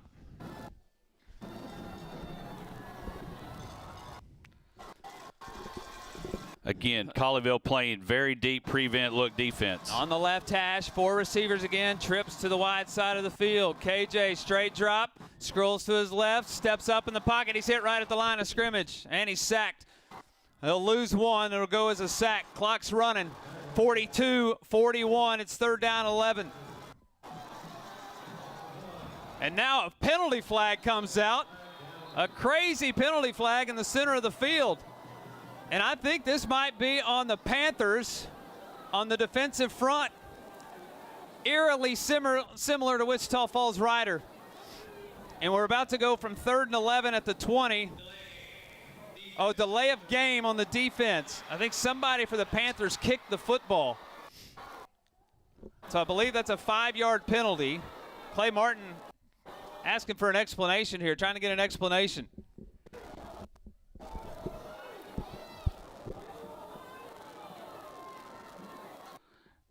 The good thing about getting that explanation, it gives Kincaid a little bit more time to figure out what to run. A little gamesmanship there, I think, by Coach Martin trying to get the explanation. So delay of game here on the defense. I think they're going to mark off 5 yards. And they will. It'll still be 3rd down and 6. Ball's at the 16. 35 seconds left. The clock will not start until the snap of the football with 35 left. 3rd down, 6 at the 16. Malachi's in the Wildcat formation here. Take the snap, pitch it, KJ, throw it back, Malachi, left side, 10, 5, he's knocked down at the 4. 1st and goal. Malachi took the snap, pitched it to KJ going right, who threw it back to Malachi going left. 1st and goal at the 4. 27 seconds left. Not quite the Philly special, but a little Wylie special. But the most important thing that Malachi did right there was get out of bounds. Gonna have to hurry. Well, no, he went out of bounds. So still 15 on the play clock. We're gonna have to hurry. 1st and goal. Ball's on the 4. Can't take a sack here. Throw it to your mama in the stands before you take a sack. 5 on the play clock. Motion. Handoff. Nope. KJ's got it, and he loses his footing. He's going to have to hurry. 23-22. Bulldogs can hurry. They can spike it. They got to hurry. 17. Bulldogs are going to spike it and try a field goal attempt. 13, 12, 11. KJ take it, and they'll spike it with 9 left. They've got a chance to run one more play if they want to. Be interesting to see what we do here. Again.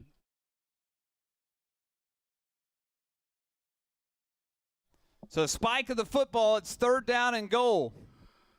And the Bulldogs can run one more play here with 8 seconds left. They'll have to throw something into the end zone. The play clock is just started. Bulldogs going to have to hurry with 8 seconds left. 17, 16. They're going to have to hurry. The play clock's running. 8 seconds on the game clock. 40-37.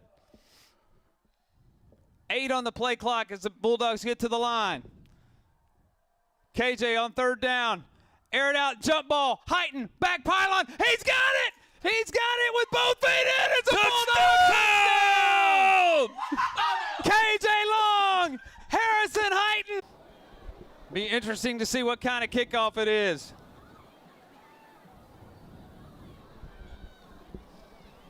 (44-40). Harrison Heighton, a thing of beauty. What a heck of a catch. The Bulldogs needed a turnover earlier. They got a turnover. The Bulldogs needed a touchdown. They got a touchdown. The Bulldogs needed a fourth down stop. They got a fourth down stop. The Bulldogs needed another score. They got another score. 44-40 with 3 seconds left. All right, got to find a way, get the kickoff. What are we doing? Are we on like the – I know we don't have any commercials. What's there's no timeout. We should be playing. This is the longest break. What are we looking at? I'm not sure what we're looking at something in the end zone camera. Yeah, I'm not sure what's going on down there on the far side, but here comes the kickoff unit. 44-40, Bulldogs by 4.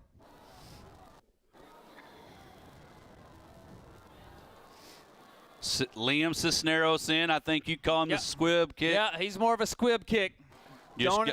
Keep him in front of you. Keep him in front of you. Wrap up, bring down. Let's get out of this thing. Cisneros to kick it away. Here is the kick. It's a squib kick, right side of the field. It's picked up on a hop. Center of the field. The clock has gone to 0. The ball's in Ulrich's hands. Ulrich pitches it back. There's nobody back there. And he's tackled in the end zone. It's loose in the end zone. And the ball is dead. It'll go as a safety or a touchdown. It's a touchdown. The Bulldogs score another one. Touchdown on the last play. And your area champions are the Wylie Bulldogs. 50-40 will go as the final score. In a phrase that was said a long time ago in Texas Stadium, good gosh a Friday. Oh, my goodness. I'm not sure how to score that one, but we scored a win. Holy cow, what a finish. Wylie is 9-3. They're the area champions in 2022. And they playing Thanksgiving football. Turkey ball in Abilene this year. How about that? Oh, gosh. 20 unanswered to end this thing. 2 touchdowns in the last 3 seconds. 50-40 will go as the final score. How about that? They don't do it, but if there was, I know we don't do spreads, but this would be a Scott Van Pelt bad beat on that last score there. Oh, wow. Unbelievable. Unbelievable. Wow. Oh, my goodness. The spectrum of feelings in Mustang-Panther Stadium right now. You want to talk about a seesaw. You want to talk about our phones blowing up and just saying, wow, wow, wow. That one text I can't read, but wow, wow, and wow. How about that? Bulldog Nation, glad you've been with us tonight on Wylie Bulldog Productions. Make some Thanksgiving plans to watch some Bulldog football next weekend. We'll step aside. We'll wrap this one up. It's Wylie Bulldog Football, Wylie Bulldog Productions, YouTube, 1017 The Raider, 1017theraider.com. Back with more after this timeout.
Gentlemen, that commercial break was not long enough for us to catch our breath.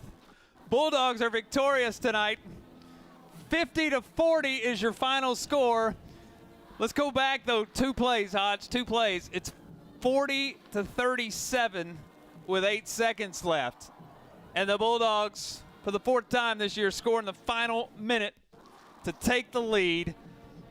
KJ Long to his senior buddy Harrison Heighton, 11-yard jump ball in the back pylon to give him the touchdown. 44-40, and then the special team scores on the crazy lateral play on the last play of the game to make it 50-40. But how about that, baby? 9-3, area champions coming home to Abilene tonight. Yeah, I'm going to tell you, you got Moss. That was awesome right there. He went up and got it. Great catch. We had to have a turnover. You mentioned it. We turned it over.